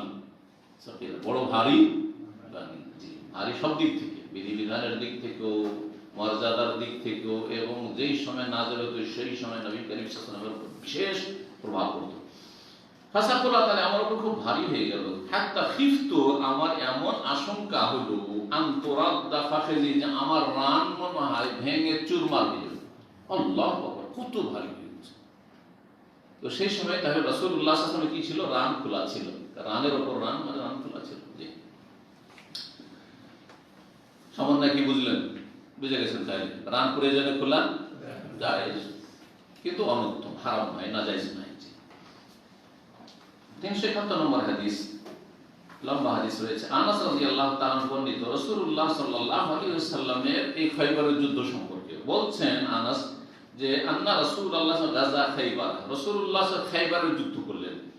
ফাসাল্লাইনা ইনদাহা সালাতাল গাদা বিগালাসিন, আমরা খায়বারের কাছাকাছি গিয়ে ভোরের বা ফজরের সালাত আদায় করলাম। বিগালাসিন, ভোরের অন্ধকারে। ভোরের অন্ধকার, ভোরের অন্ধকার আছে যেমন সৌদি আরবে বা আহলে হাদিস মসজিদগুলোতে সালাত হয়, এটা হচ্ছে সুন্নতি সালাত। আউয়াল ওয়াক্তে ফজর হয়ে গেছে, শুভ সাদেক হয়েছে, পূর্ব আকাশ ফর্সা হয়েছে, কিন্তু পৃথিবী কি আছে? অনেকটা অন্ধকার হয়ে আছে। পক্ষান্তরে হানাফিরা একবার ইসফার করে, ফর্সা করে, সূর্য উঠতে যাচ্ছে, তার আধা ঘন্টা 15 মিনিট 20 মিনিট আগে সালাত আদায় করে, যেটা অনুত্তম, যেটা মানুষ নিরুপায়, যে ব্যক্তি উঠতে পারে, জাগতে পারে, তার জন্য অক্ত, কিন্তু স্বেচ্ছায় জাগতে পারবে তারপরে এইভাবে সালাত আদায় করা ঠিক নয়। যে সুন্নতের খেলাফ, সেই সুন্নাত খেলাফ। ফারাকাবা নবিউল্লাহ সাল্লাল্লাহু আলাইহি ওয়াসাল্লাম, নবী সাল্লাল্লাহু আলাইহি ওয়াসাল্লাম আরোহণ করলেন বাহনে। ওরাকে আবু তালহাও চড়লেন। ওয়া আনা রাদিফ আবি তালহা, আমি আবু তালহার বাহনের পেছনে ছিল। রাদিফ, দুইজন করে চড়ে থাকতেন, তিনজন করে চড়ে থাকতেন। তো যে পিছনে চড়ে থাকতো তাকে রাদিফ বলা হতো। যেমন হোন্ডাতে, মোটর সাইকেলে দুইজন তিনজন চড়ছেন না, পিছনে ওই ব্যক্তি রাদিফ, রাদা ভাই, আলাদা ভাই পিছনে থাকে। ওয়ানা রাদিফ আবি তালহা ফাআজরা নবিউল্লাহ ফি যুকাতে খায়বার, নবী সাল্লাল্লাহু আলাইহি ওয়াসাল্লাম সালাম ফিরার পরে বা সালাত শেষ করার পরে খায়বারের গলিতে দ্রুত বেগে ছুটলেন। বাহনে চড়ে, ওটের পিঠে চড়ে দ্রুত বেগে ছুটে। যুকাত মানে হচ্ছে গলি, লেন, যেগুলোকে ইংরেজিতে বলা হয়, শহরের বিভিন্ন গলি বা মহল্লার বিভিন্ন গলি। ওয়া ইন্না রুকবাতি লা তামাসসু ফাখিদা নবী আল্লাহ সাল্লাল্লাহু আলাইহি ওয়াসাল্লাম, সেই সময় আমার হাঁটু নবী সাল্লাল্লাহু আলাইহি ওয়াসাল্লামের রানকে স্পর্শ করছিল। পিছনে যে ছিলেন আনাস কি বলছেন, যে আমার হাঁটু কোথায় লাগছিল? গিয়ে নবী করিম সাল্লাল্লাহু আলাইহি ওয়াসাল্লামের রানে। তার মানে নবী সাল্লাল্লাহু আলাইহি ওয়াসাল্লাম কাপড় সেটেছিলেন, কাপড় সেটেছিলেন, রান কিছুটা খোলা ছিল, আর পেছনে যে চড়ে থাকে তার রানটা এগিয়ে, তার হাঁটুটা এগিয়ে থাকবে সামনে দিকে, তার হাঁটুটা গিয়ে রানে স্পর্শ করছিল। সুম্মা হাসারাল ইজারান ফাকিজি, তারপরে লুঙ্গি উঠিয়ে দিলেন রান হতে, মানে রান খোলা, রান খুলে দিলেন। হাত্তা ইন্নী আনজুরু, এমনকি আমি দেখছিলাম, ইলা বিয়াদি ফাকিজি নবিয়্যুল্লাহ সাল্লাল্লাহু আলাইহি ওয়াসাল্লাম, আল্লাহর নবী সাল্লাল্লাহু আলাইহি ওয়াসাল্লামের রানের শুভ্রতার দিকে। যারা সব সময় ঢেকে রাখে শরীর, তাদের শরীর বেশি ফর্সা লাগে। আর এমনিতে নবী সাল্লাল্লাহু আলাইহি ওয়াসাল্লাম অত্যন্ত ফর্সা ছিলেন, ফর্সা ছিলেন, কিন্তু ইউরোপিয়ানদের মতো ফর্সা না, ফ্যাক্সা ফর্সা না, লাল ফর্সা। নবী সাল্লাল্লাহু আলাইহি ওয়াসাল্লামের হুলিয়া মোবারক হচ্ছে, শারীরিক গঠন হচ্ছে যে তিনি ছিলেন লাল ফর্সা। লাল ফর্সা বেশি দেখতে সুন্দর, আর যেটা ফ্যাক্সা ফর্সা ওটা দেখতে অত সুন্দর না। জি, বলছেন নবী করিম সাল্লাল্লাহু আলাইহি ওয়াসাল্লাম সম্পর্কে, যখন এই খায়বারের জনপদে প্রবেশ করলেন, খায়বার শহরে, তাআলা বলেন আল্লাহু আকবার, আল্লাহ সর্বমহান। খারিবাত খায়বার, খায়বার বিরান হয়েছে, খায়বার ধ্বংস হয়েছে বা বিরান হয়েছে। খারিবা ইয়াখরাবু ইয়াখরাবু মানে হচ্ছে বিরান হয়ে যাওয়া। খায়বার বিরান হয়েছে বা খায়বার বিরান হোক, খায়বার ধ্বংস হোক, এর দুটো অর্থ। একটি অর্থ হচ্ছে নবী সাল্লাল্লাহু আলাইহি ওয়াসাল্লাম বদদুয়া দিয়েছেন যে খায়বারের পতন ঘটুক, অর্থাৎ খায়বারের পতন ঘটা মানে খায়বার জমিনের নয়, খায়বার অধিবাসী, খায়বারের ইহুদিরা আছে, যারা হারবি, যারা ইসলামের শত্রু, যারা সবসময় ষড়যন্ত্রে লিপ্ত আছে, তাদের বিরুদ্ধে জিহাদের জন্য নবী করিম সাল্লাল্লাহু আলাইহি ওয়াসাল্লাম এসেছেন। এরা ধ্বংস হোক, বদদুয়া, এদের পতন হোক, এরা পরাজিত হোক, তাই এটি হচ্ছে বদদুয়া। আরেকটি ব্যাখ্যা হচ্ছে যে খারিবাত খায়বার নবী ভবিষ্যৎবাণী করেছেন, এখনো যুদ্ধ শুরু হয়নি, ফজর পড়েছেন আর তারপরে যুদ্ধের জন্য এগিয়ে যাচ্ছেন খাইবারের জনপদের দিকে, আর ভবিষ্যৎবাণী করছেন যে খাইবার, আজকে খাইবার বিরান হবে। মাদি অতীতকাল বলে ভবিষ্যৎ উদ্দেশ্য করা, যেমন কাদাফুল মুমিনা সফল কাম হয়ে গেছে, না হবে? হবে। তো যেটা নিশ্চিত সেটা কোরআন হাদিসের ভাষায় কি বলা হয়েছে? মাজি পাস্ট টেন্স দিয়ে, অতীত দিয়ে ব্যক্ত করা হয়েছে। খাইবার, খাইবারের আজকে পতন হবে, মানে খাইবার আজকে আমরা বিজয়ী করব, আর খাইবারের অধিবাসীরা পরাজিত হবে। ভবিষ্যৎবাণী করে দিলেন, সুসংবাদ দিয়ে দিলেন রাসূলুল্লাহ সাল্লাল্লাহু আলাইহি ওয়াসাল্লাম সাহাবায়ে ইন্না ইযা নাযালনা বিসাহাতি কওমিন, কারণ যখন আমরা কোন জাতির আঙ্গিনায়, উঠানে অবতরণ করি, সাহাতুন মানে হচ্ছে চত্বর, আঙ্গিনায়, উঠান যাই বলবেন, যখন কোন সম্প্রদায়ের আমরা আঙ্গিনায় বা উঠানে অবস্থান করি বা অবতরণ করি, তখন যাদেরকে সতর্ক সাবধান করা হয়েছিল আল্লাহর আযাব থেকে, গজব থেকে এবং দুনিয়ার লাঞ্ছনা থেকে, জাহান্নামের শাস্তি থেকে, তারপরে তারা অমান্য করেছে, অর্থাৎ কাফের জাতি যারা ইসলাম গ্রহণ করলো না, তাদের ঘোর কতই না মন্দ হয়ে থাকে। তাদের পরিণাম, ঘোর মানে পরিণাম, তাদের পরিণাম কতই না মন্দ হয়ে থাকে। এদেরকে সতর্ক সাবধান করা হয়েছে, এদেরকে ইসলামের দাওয়াত দেওয়া হয়েছে, এদেরকে বলা হয়েছে তোমরা ষড়যন্ত্র করিও না, কিন্তু সতর্ক সাবধান করার পরে এরা সতর্ক সাবধান হয়নি আল্লাহর আযাব থেকে আর দুনিয়ার লাঞ্ছনা থেকে, সুতরাং এদের পরিণাম কতই না খারাপ। কালা সালাসান, এই কথাটি তিনবার বলেছিলেন, মানে আল্লাহু আকবার খারিবাত খাইবার, আল্লাহু আকবার খারিবাত খাইবার, আল্লাহু আকবার খারিবাত খাইবার, তিনবার করে বলেছিলেন। ইন্না নাযালনা বিসাআতি কওমিন ফাসাআ সাওয়াবুল মুনযারিন। কাল ওয়া খারাজাল কওম আলা আমালিহিম, এরা ছিল সব চাষী, কৃষি কাজ করতো, কারণ খেজুর বাগান খাইবার আমি দেখেছি, তো খাইবারে খেজুর বাগান ছিল তখন থেকে। তো এরা কৃষি কাজের জন্য সকাল সকাল কৃষকরা বেরোয়, তখন মাঠে কিন্তু ওই ফজর পর ভোর ভোরে সব মাঠে ঘাটে বেরিয়ে গেছে। ফাকালু, ওরা দেখতে পেয়েছে রাসূলুল্লাহ সাল্লাল্লাহু আলাইহি ওয়াসাল্লাম সাহাবায়ে কেরাম মুজাহিদিনদেরকে নিয়ে একেবারে খাইবারে পদার্পণ করেছেন। দেখার পরে তারা বলে উঠেছে, মুহাম্মদ সাল্লাল্লাহু আলাইহি ওয়াসাল্লাম, মানে হাযা মুহাম্মদ, ইনি এই যে মুহাম্মদ চলে এসেছে আক্রমণ করার জন্য। কাল আব্দুল আজিজ একজন সনদের বর্ণনাকারী, ওই যে আব্দুল আজিজ বিন সুহাইব, আনাসের ছাত্র, বলছেন আমাদের কিছু সঙ্গীরা বর্ণনা করেছে মুহাম্মাদুন ওয়াল খাবিস, এই ইহুদি কৃষি কাজ যারা করতে বেরিয়েছিল তারা বলেছিল মুহাম্মাদুন ওয়াল খাবিস, মানে এই যে মুহাম্মদ সাল্লাল্লাহু আলাইহি ওয়াসাল্লাম এবং সেনাবাহিনী চলে এসেছে। খাবিস মানে হচ্ছে জৈশ, সেনাবাহিনী চলে এসেছে। সেনাবাহিনীকে বা মুজাহিদিনদেরকে খামিস কেন বলা হয়? খামসা থেকে, তাদেরকে 5 ভাগে ভাগ করা হইত, 5 ভাগে ভাগ করা হইত। মুকদ্দমা, আর তারপরে একটি হচ্ছে মুআখিরা, আর তারপরে কালব মানে মিডিলে একটা দল, আর তারপরে ডানে আর বামে থাকতো মাইমানা মাইসারা, মুকদ্দমা আর খালফ, আর হচ্ছে সাকা, পিছনটাকে সাকা বলা হয়, আর মেনটাকে কালব, যেমন হার্ট এখানে, কালব ভিতরটাকে কলব।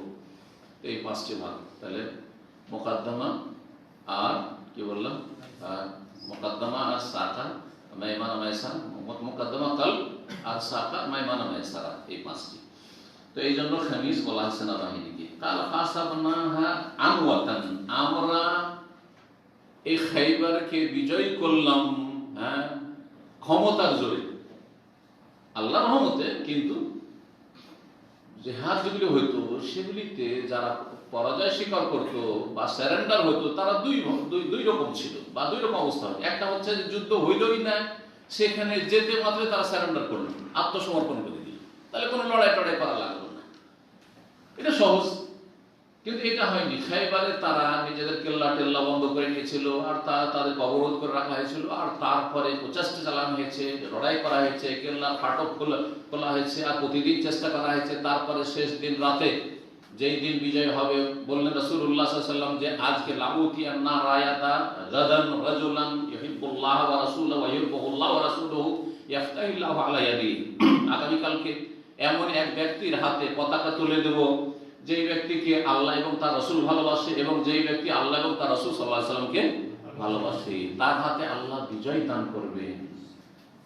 সকালবেলা সবাই সামনে এসে হাজির, হাদিস জানা আছে, সবাই এসে হাজির। মনে হচ্ছে যে কারণ সবাই আশা করছে যে আমার মাধ্যমে খাইবার বিজয় আমাকে নেতৃত্বের লোক নয়, কিন্তু একটা ইসলামের বড় খিদমত যে আমার মাধ্যমে, আমার হাতে পতাকা তুলে রাসূলুল্লাহ সাল্লাল্লাহু আলাইহি ওয়াসাল্লাম, আমার মাধ্যমে ইনশাআল্লাহ তাআলা আমি চেষ্টা করব আপনার জানের কুরবানি করে যে খাইবারের বিজয় হোক।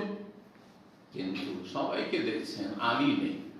এই না আলী, বলছে আলী চোখ উঠেছে, চোখটা বুঝেন তো, চোখ উঠেছে, আরে চোখ খুলতেই পারছেন না, বলছে ডাকো থাকে, নিয়ে আসা হইল।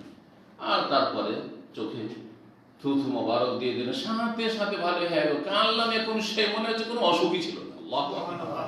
এই ছিল রাসূলুল্লাহ সাল্লাল্লাহু আলাইহি ওয়াসাল্লাম আসার বরকত। এই অন্য ক্ষেত্রে নয়, অন্যর ক্ষেত্রে দম করার মাধ্যমে, ঝাড়ফুঁকের মাধ্যমে যে বরকত হয়ে থাকে সেটা দুয়ার বরকত, আয়াতের বরকত, আমার বরকত না, খবরদার। কিন্তু সালাফি আকীদা এটি, পক্ষান্তরে সুফি বেদাতি আকীদা হচ্ছে তাবারুক হাসিল করা পীর সাহেবদের থেকে, বুঝা গেছে না, শিরকি আকীদা এটি।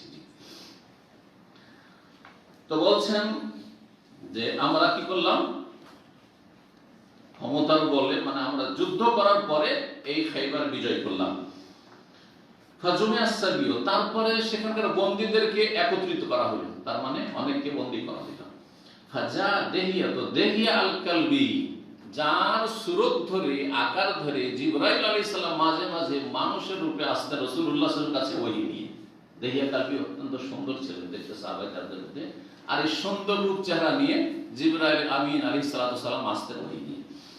তো দেহিয়া কালবি এসে বলেন, ইয়া রাসূলুল্লাহ, ইয়া নবী আল্লাহর নবী, আতেনি জারিয়াতাম মিনাস সাবি, অনেক দাসী দেখছি এখানে বন্দী, তো একটা আমাকে দেন, কারণ আমার প্রয়োজন আছে একটা দাসী।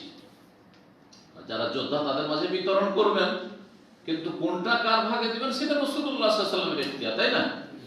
কিন্তু উনি প্রথম খানিক চাইলেন, প্রথমে চাইলেন তো ঠিক আছে তুমি এটা নিয়ে যাও, একটি দেন আমাকে বন্দী হতে দাসী। কালা ইযহাব, তাকে ইখতিয়ার দিয়ে দিলেন, কি বললেন, ফাখুদ জারিয়া, যাও অনেক বন্দী আছে, দাসী আছে, তার একটা তুমি নিয়ে নাও।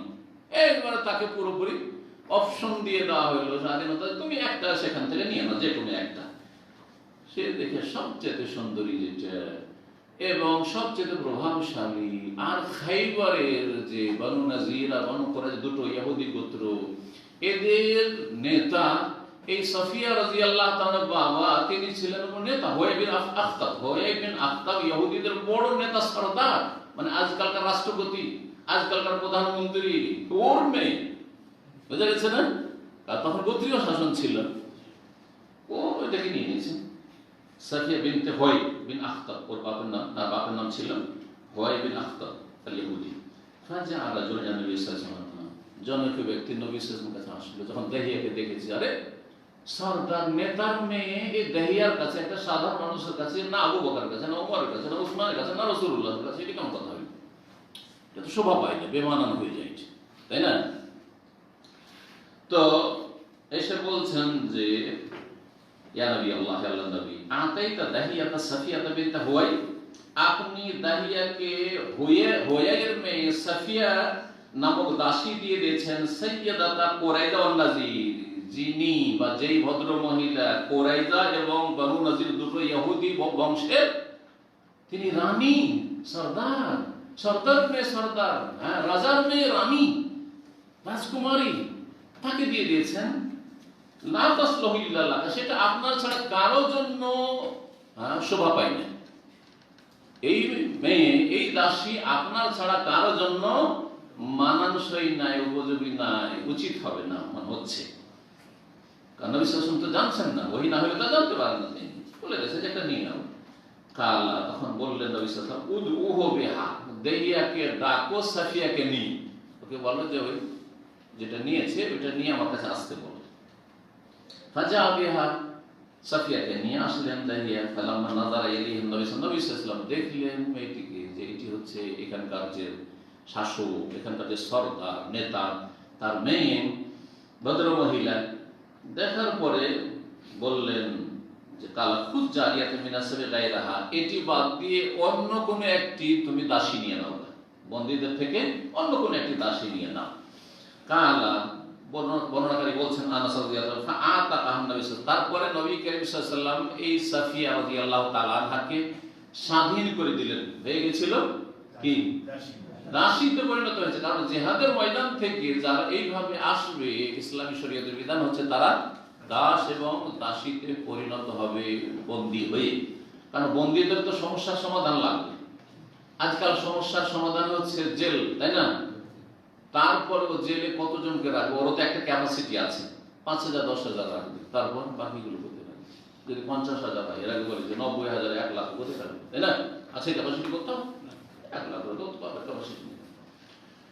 তার সমাধান লাগবে। আর ইসলাম 1400 বছর আগে তখন জেলখানার কল্পনা করা যায়, কোথায় আর্থিক অবস্থা যে জেলখানার ব্যবস্থা করা হবে। সুতরাং ইসলাম যে বড় একটা সুন্দর একটা সমাধান দিয়েছে যে এরা যাতে করে মোটামুটি সসম্মানে থাকতে পারে, তাদের যে মানবিক চাহিদা আছে সেটা পূরণ করতে পারে। সুতরাং মনিবের বাড়িতে গিয়ে দাস দাসী হয়ে থাকবে, সেখানে খাওয়া দাওয়া পাবে এবং দাস দাসী মনিবের সংসারের কাজকাম করবে ইত্যাদি ইত্যাদি, যেসব আরো মাসাইল রয়েছে। দাসক অথবা দাসী। অন্য একটি তুমি দাসী নিয়ে নাও বন্দী হতে। তাআলা নবী সাল্লাল্লাহু আলাইহি ওয়াসাল্লাম কি করলেন? স্বাধীন করে দিলেন তাকে।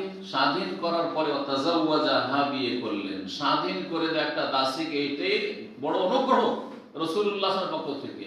কারণ নবী সাল্লাল্লাহু আলাইহি ওয়াসাল্লাম ইচ্ছা করতেন ওকে দাসী করে রেখে দিতেন।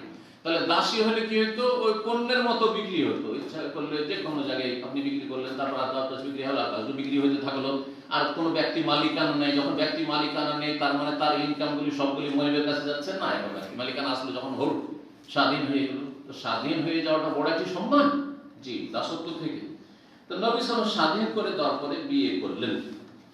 ফাকার লাহু সাবিত, তখন সাবিত বললেন, ইয়া আবু হামজা, ইয়া আবু হামজা। সাবিতুল গুনাহ আবু হামজা। আনাস রাদিয়াল্লাহু আনহু কুনিয়ত, তাকে বলছেন মা আসদাকাহা। আনাস রাদিয়াল্লাহু আনহু যেহেতু হাদিস বর্ণনা করছেন যে নবী সাল্লাল্লাহু আলাইহি ওয়াসাল্লাম তাহলে তাকে এই সাফিয়াকে কি মোহর দিয়েছিলেন, মোহরানা কি দিয়েছিলেন? কালা নাফসাহা, ও ও সেই হচ্ছে মোহরদার। হ্যাঁ, আর সে তার স্বাধীনতাই হচ্ছে, তাকে স্বাধীন করে দেওয়া হচ্ছে কি তার মোহর। নাফসাহা আতাকাহা, তাকে স্বাধীন করে দিলেন। স্বাধীন হওয়ার জন্য অনেক সময় পয়সা দিতে হয়। স্বাধীন হওয়ার জন্য অনেক সময় মালিক বলছেন না, আমি এমনি ফ্রিতে ছাড়বো না, কারণ এটা আমার সম্পদ, এটিতে আমার অনেক কাজ হচ্ছে, তাহলে কি করতে হবে? কিনে নিতে হবে। সেটা একসাথে একেবারে পয়সা দিয়ে হইতে পারে, আবার কিস্তিতে হইতে পারে। জি, এভাবে কেনা বেচা হইতো।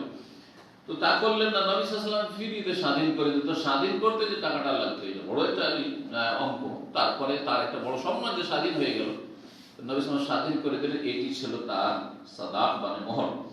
তারপরে তাকে বিয়ে করেছিলেন। বিয়ে হয়ে গেল। এখন তারপরে বলছে হাত্তা ইযা কান বিত্তারিক, যখন রাস্তায় ছিলেন খাইবার থেকে মদিনার পথে ফিরে আসছেন যুদ্ধ শেষে, জাহাজা খালাউ উম্মু সুলাইম। উম্মে সুলাইম রাদিয়াল্লাহু তাআলা আনহা, যার নাম ছিল রোমাইসা। ভালো করে শোনা, তার নাম কি ছিল? রোমাইসা ছিল। আমাদের দেশের মানুষরা এই নামটিকে বিকৃত করে বলে, কি বলে? রমিসা বলে, তাই না? রমিসা বলে না, রমিসা না, রোমাইসা বলবে। হ্যাঁ, যেমন আমাদের দেশের লোকের অনেক নামকে বিকৃত করে। যেমন উমার, উমার বলে না, কি বলে? ওমর, তাই না? আকবর, আকবর, তাই না? হ্যাঁ, তো আর রোমাইসাটা আরো বেশি। আকবর তো যাই হোক একটু গোল করলেন, কিন্তু বা ওমর, ওমর করলেন, সেখানে জাম্মা দিয়ে ওমর আছে, মিমে জাবার আছে। ওর চেয়ে বেশি হচ্ছে রোমাইসাকে রমিসা করে দেওয়া, বল। তো যাই হোক, রাস্তায় যখন ছিলেন ফেরার পথে, তখন উম্মে সুলাইম রাদিয়াল্লাহু তাআলা আনহা, আনাসের কিন্তু মা, আনাসের মা, উনি তাকে সাজিয়ে প্রস্তুত করলেন, জাহাজের জন্য রেডি করা। কন্যাকে বা পাত্রীকে কি করলেন? স্বামীর কাছে বাসরে দেওয়ার জন্য সাজিয়ে প্রস্তুত করলেন, সাজালেন।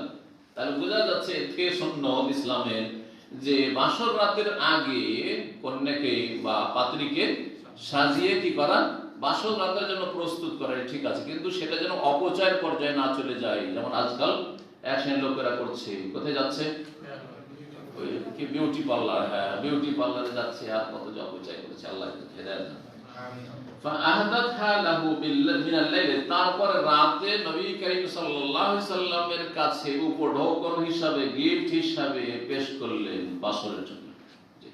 তাহলে বোঝা যাচ্ছে যে রাতে বাসরের জন্য, এমনকি দিনেও যায় যাচ্ছে, প্রয়োজনে দিনেও বাসরের জন্য স্বামীর কাছে পাঠানো যেতে পারে। নতুন বিয়ের পরে যা বিয়ে করবেন, হ্যাঁ, কোনো অসুবিধা নেই, যদি সম্মতি থাকে মেয়ের পক্ষে, আর আপনার সম্মতি থাকে, তো দিনেও বাসর হইতে পারে, রাতেও বাসর হইতে পারে, যে কোনো সময় হইতে পারে। রাত্রে উপঢৌকন পেশ ফাঁস বাহান নবী আরুসান, সেই দিন নবী সাল্লাল্লাহু আলাইহি ওয়াসাল্লামের সকাল হইল কি হিসাবে? আরুস, নতুন বর হিসাবে, নতুন বর হিসাবে। অর্থাৎ বাসর করলে সেই রাতে, বাসর করে সকাল হলো। আরুস তাহলে পুরুষকে বলা হয়, আর আজকালকার আরবিতে আরুস বলছে মেয়েকে, পাত্রীকে, আর আরিস বলছে পাত্রকে, পার্থক্য করে। কিন্তু আরুস দুই ক্ষেত্রে তার প্রয়োগ হতে পারে, মোবাইল সেরা। ফাঁকালা, এখন কি করতে হবে? বাসর হইল তো ওলিমা লাগবে। এখন নবী সাল্লাল্লাহু আলাইহি ওয়াসাল্লাম সকালে বলেন, মান কানা ইনদাহু শাইউন ফালিয়াজিবি, কারো কাছে যদি কোনো কিছু থাকে তো নিয়ে আসুন, একটু ওলিমা করে, কিছু নেই তো নিয়ে আসুন সবাই। হ্যাঁ, একটু একটু করে দিলে কিছু হয়ে যাবে এখানে, তারপর সেটা দিয়ে কি হয়ে যাবে? এটা ওলিমা হয়ে যাবে। ফালিয়াজিবি, নিয়ে আসুন। ওয়াবাসাতা নেতা আন, আর একটা দস্তরখান বিছিয়ে দিলেন, দস্তরখান বিছিয়ে দিলেন। ফাজাআলা রাজুলু ইয়াজিবু তামরি, কোন ব্যক্তি খেজুর নিয়ে আসতে লাগলো, যার কাছে যা আছে, দু চারটা খেজুর আছে তাই নিয়ে আসলো। ওয়াজাআলা রাজুলু ইয়াজিবু বিসামনে, আবার কোন মানুষ ঘি নিয়ে আসলো, খেজুর, ঘি। কাল ওয়াহসিবু কাদ যাকারা সাউইক, আর আমার মনে হচ্ছে যে এরকম বলেছেন যে আবার কোন কোন মানুষের কাছে ছাতু ছিল, ছাতু নিয়ে আসলো, তো ছাতু হইল, আটার কাজ হইল, ঘি হইল, আর খেজুর হইল। এই সব মিলিয়ে জুলিয়ে কি করলেন? তাল ফাহাসু হাইসান, হাইস নামক খাবার তৈরি করলেন, মানে এক ধরনের হালুয়া টাইপের, হালুয়া টাইপের, যেমন গুড়ের ক্ষীর আমাদের, আমরা খেতাম, চিনিরও খাই আজকাল, কিন্তু আমরা ছোট্ট করে কি গুড়ের আইখা বুঝেন, মাখিয়ে, কি বলেন? আইখা, মাশাআল্লাহ, বুঝছেন? তো আম ভাষায় ক্ষীর, সব ক্ষীর, সব কিছু মিক্স করে। ফাকানাত ওয়ালিমাত রাসূলুল্লাহ, এই ছিল রাসূলুল্লাহ সাল্লাল্লাহু আলাইহি ওয়াসাল্লামের ওয়ালিমা, এই ছিল রাসূলুল্লাহ সাল্লাল্লাহু আলাইহি ওয়াসাল্লামের ওয়ালিমা। আর একটি হাদিস আমরা পড়ব, কারণ আমাদের স্টেশনে পৌঁছতে হবে। 13 নম্বর অধ্যায়, বলেন পাবন, এই অধ্যায় হচ্ছে ফি কাম তুসাল্লিল মারআতু মিনাস সিয়াম, মহিলারা কয়টি কাপড়ে সালাত আদায় করে। এতক্ষণ তো পুরুষদের জানলাম যে পুরুষদের একটি কাপড়ে সালাত হবে, কিন্তু মহিলাদের জানতে পারিনি। এখন মহিলার মাসলা শুনেন, মহিলার জন্য সালাত আদায় করার ক্ষেত্রে কয়টি কাপড় লাগবে? ওয়াকাল ইকরিমা, ইকরিমা প্রখ্যাত তাবী বলছেন, লা ওয়ারাদ জাসাদাহা ফি সাওবিন জাযা, যদি কোন মহিলা একটি কাপড়ে গোটা শরীর ঢাকতে পারে তো জায়েজ, একটি কাপড়ে সালাত হবে। এত লম্বা কাপড় যে মাথা থেকে শুরু করে, চেহারাগুলো থাকবে, মাথা থেকে শুরু করে মাথার চুল ঢাকা আছে, আর গোটা শরীর ঢাকা একেবারে এখনো পর্যন্ত, তাহলে জায়েজ, তাতে সালাত আদায় করা। এই এরকম জরুরি নয় যে মহিলার জন্য কি হইতে হবে, দুটো কাপড় দিতে হবে অথবা তিনটা হইতে হবে, এরকম কিছু নয়। কিন্তু গোটা শরীর ঢাকা থাকতে হবে, কারণ আল মারআতু আওরা। 372 নম্বর হাদিস, উরওয়া বলছেন, ইবনে জুবাইর, আন্না আয়েশা, তার খালা মা আয়েশা রাদিয়াল্লাহু তাআলা আনহা قالت, বলেছেন, লাকাদ কানা রাসূলুল্লাহ সাল্লাল্লাহু আলাইহি ওয়াসাল্লাম ইউসাল্লিল ফজর, রাসূলুল্লাহ ফজরের সালাত আদায় করতেন। ফায়াশহাদু মাহু নিসাউ মিনাল মুমিনাত, তার সাথে মুমিন কিছু রমণীরা সালাতে উপস্থিত হতেন, ফজরের সালাতে। তাহলে নবী সাল্লাল্লাহু আলাইহি ওয়াসাল্লামের সাহাবিয়াতগণ উপস্থিত হতেন পুরুষদের সাথে সাথে। জি, মুতালাফিআতিন ফি মুরুতিহিন্না, তাদের বড় চাদরে গোটা শরীরকে জড়িয়ে, একটা বড় চাদর গোটা শরীরে জড়িয়ে মসজিদ নববীতে নবী সাল্লাল্লাহু আলাইহি ওয়াসাল্লামের পিছনে সালাত আদায়ের জন্য মহিলারা হাজির হইতেন, সাহাবিয়াতগণ রাদিয়াল্লাহু তাআলা আনহুন্না। সুম্মা ইয়ারজিনা ইলা বুয়ুতিহিন্না, তারপরে তারা সালাতের পরে ফিরে আসতেন বাড়ির উদ্দেশ্যে। মা ইয়ারিফুহুন্না আহাদ, এত অন্ধকার হয়ে থাকতো যে তাদের কেউ চিনতে পারতো না, তাদের কেউ চেহারা খোলা থাকলেও চিনতে পারতো না। চেনে মহিলাদেরকে দেখলে, কারণ পর্দা, এখনো পর্দা হুকুম নাযিল হয়নি হয়তো, অথবা পর্দা হুকুম নাযিল হয়েছে ষষ্ঠ হিজরিতে, তার আগে ওই মেয়েদেরকে দেখেছেন, তাহলে চিনেন যে এটা কার মেয়ে আর কার স্ত্রী চিনেন, কিন্তু দেখেও চিনতে পারতেন না, কারণ এখন অন্ধকার আছে, ভোরের অন্ধকার এখনো আছে। তাহলে কত আগে ফজরের সালাত হইতো, সালাত পড়ে মহিলারা বাড়ি যাচ্ছে, দেখেছি না, যাচ্ছে না। মোটামুটি এখানে যে আজান হচ্ছে, আজান পরে 20 মিনিট পরে যদি সালাত শুরু হয় তারা চিনতে পারবেন না। কিন্তু যে সব মসজিদে আমাদের কিছু মহল্লা আছে, যে মহল্লাগুলিতে আরবিরা বেশি বাস করে, আধা ঘন্টা পরে সালাত শুরু হয়, আধা ঘন্টা পরে সালাত যদি একটু লম্বা পড়ে তাহলে কিন্তু চেনা যাবে, তাহলে ইসফার মোটামুটি ফর্সা হয়ে যাচ্ছে। এইভাবে নবী সাল্লাল্লাহু আলাইহি ওয়াসাল্লাম ফজর সালাত আদায় করতেন। তো এটা তো একটা মাসলা। এতে জানতে পারলাম যে মহিলারা ফরজ সালাতেও মসজিদে যেতে পারে পর্দা করে, জানতে পারলাম না? জি হ্যাঁ, জায়েজ, এটি জি, কোনো অসুবিধা নেই। আসল মাসলা যেটা এখানে জানাতে চেয়েছে ইমাম বুখারী সেটা হচ্ছে যে মহিলা একটি কাপড়ে গোটা শরীর যদি ঢাকতে পারে তাহলে এক কাপড়ে সালাত আদায় করা জায়েজ। এরপর মানে এই হাদিস মুতালাফিয়াতিল মুরুতিন, মুরুত মৃতের বহু বচন, বড় বড় চাদর, লম্বা লম্বা চাদর, মানে আজকালকার শাল চাদর না, মহিলাদের বড় বড় বিশাল চাদর দেখেছেন? দাদি আমলে আমরা দেখেছি, মায়েদের আমলে তো বোরখা চলে এসছে আমাদের, কিন্তু দাদি আমলে দেখেছি এত বড় বড় চাদর থাকতো যে এখান থেকে মাথা থেকে ঘুমটাতে ধরে থাকতো, আর এদিকে জমিনে জমিনে ঘষা দিতে এত লম্বা চাদর থাকতো, বড় জড়িয়ে থাকতো। জি, মহিলারা এভাবে পর্দা করতেন গ্রামের মাঝে মহিলারা। তো এইরকম কাপড় পরে দিতেন, তার ভিতরে কাপড় কোনো শক্ত নেই, যদি সেই কাপড় গোটা শরীরে জড়িয়ে থাকে, লজ্জা স্থান গোটা শরীর পুরো ঢাকা থাকে, কোনো অসুবিধা নেই। এই হচ্ছে দলিল। 14 নম্বর অধ্যায় বলছে বাবু, এই অধ্যায় হচ্ছে ইজা সাল্লা ফি সাওবিল্লাহু আলাম, কেউ যদি এমন কোন কাপড়ে সালাত আদায় করে যাতে নকশা খচিত রয়েছে, নকশা করা সালাত, নকশা করা কাপড়, নকশা করা কাপড়, নকশা করা কাপড় তো এখানে করে দিচ্ছে না, কিন্তু বাংলাদেশি পাঞ্জাবিগুলো আজকাল খুব নকশা করা আছে না, নকশা করা, এটা উদাহরণ দেওয়া যেতে পারে। আর আফ্রিকার আপনার কিছু কিছু দেশ আছে, ওরা সবাই নকশা পড়ে, মহিলারাও নকশা কাপড় আর পুরুষরাও নকশা কাপড়, দেখেছেন যারা হজের সময় দেখেছেন এরকম, হয়তো নাইজেরিয়ার লোক, সুডানেরও কিছু আছে, সুডানরা পপুলারিটি রয়েছে, কিন্তু অন্যরা খুব বেশি পড়ে।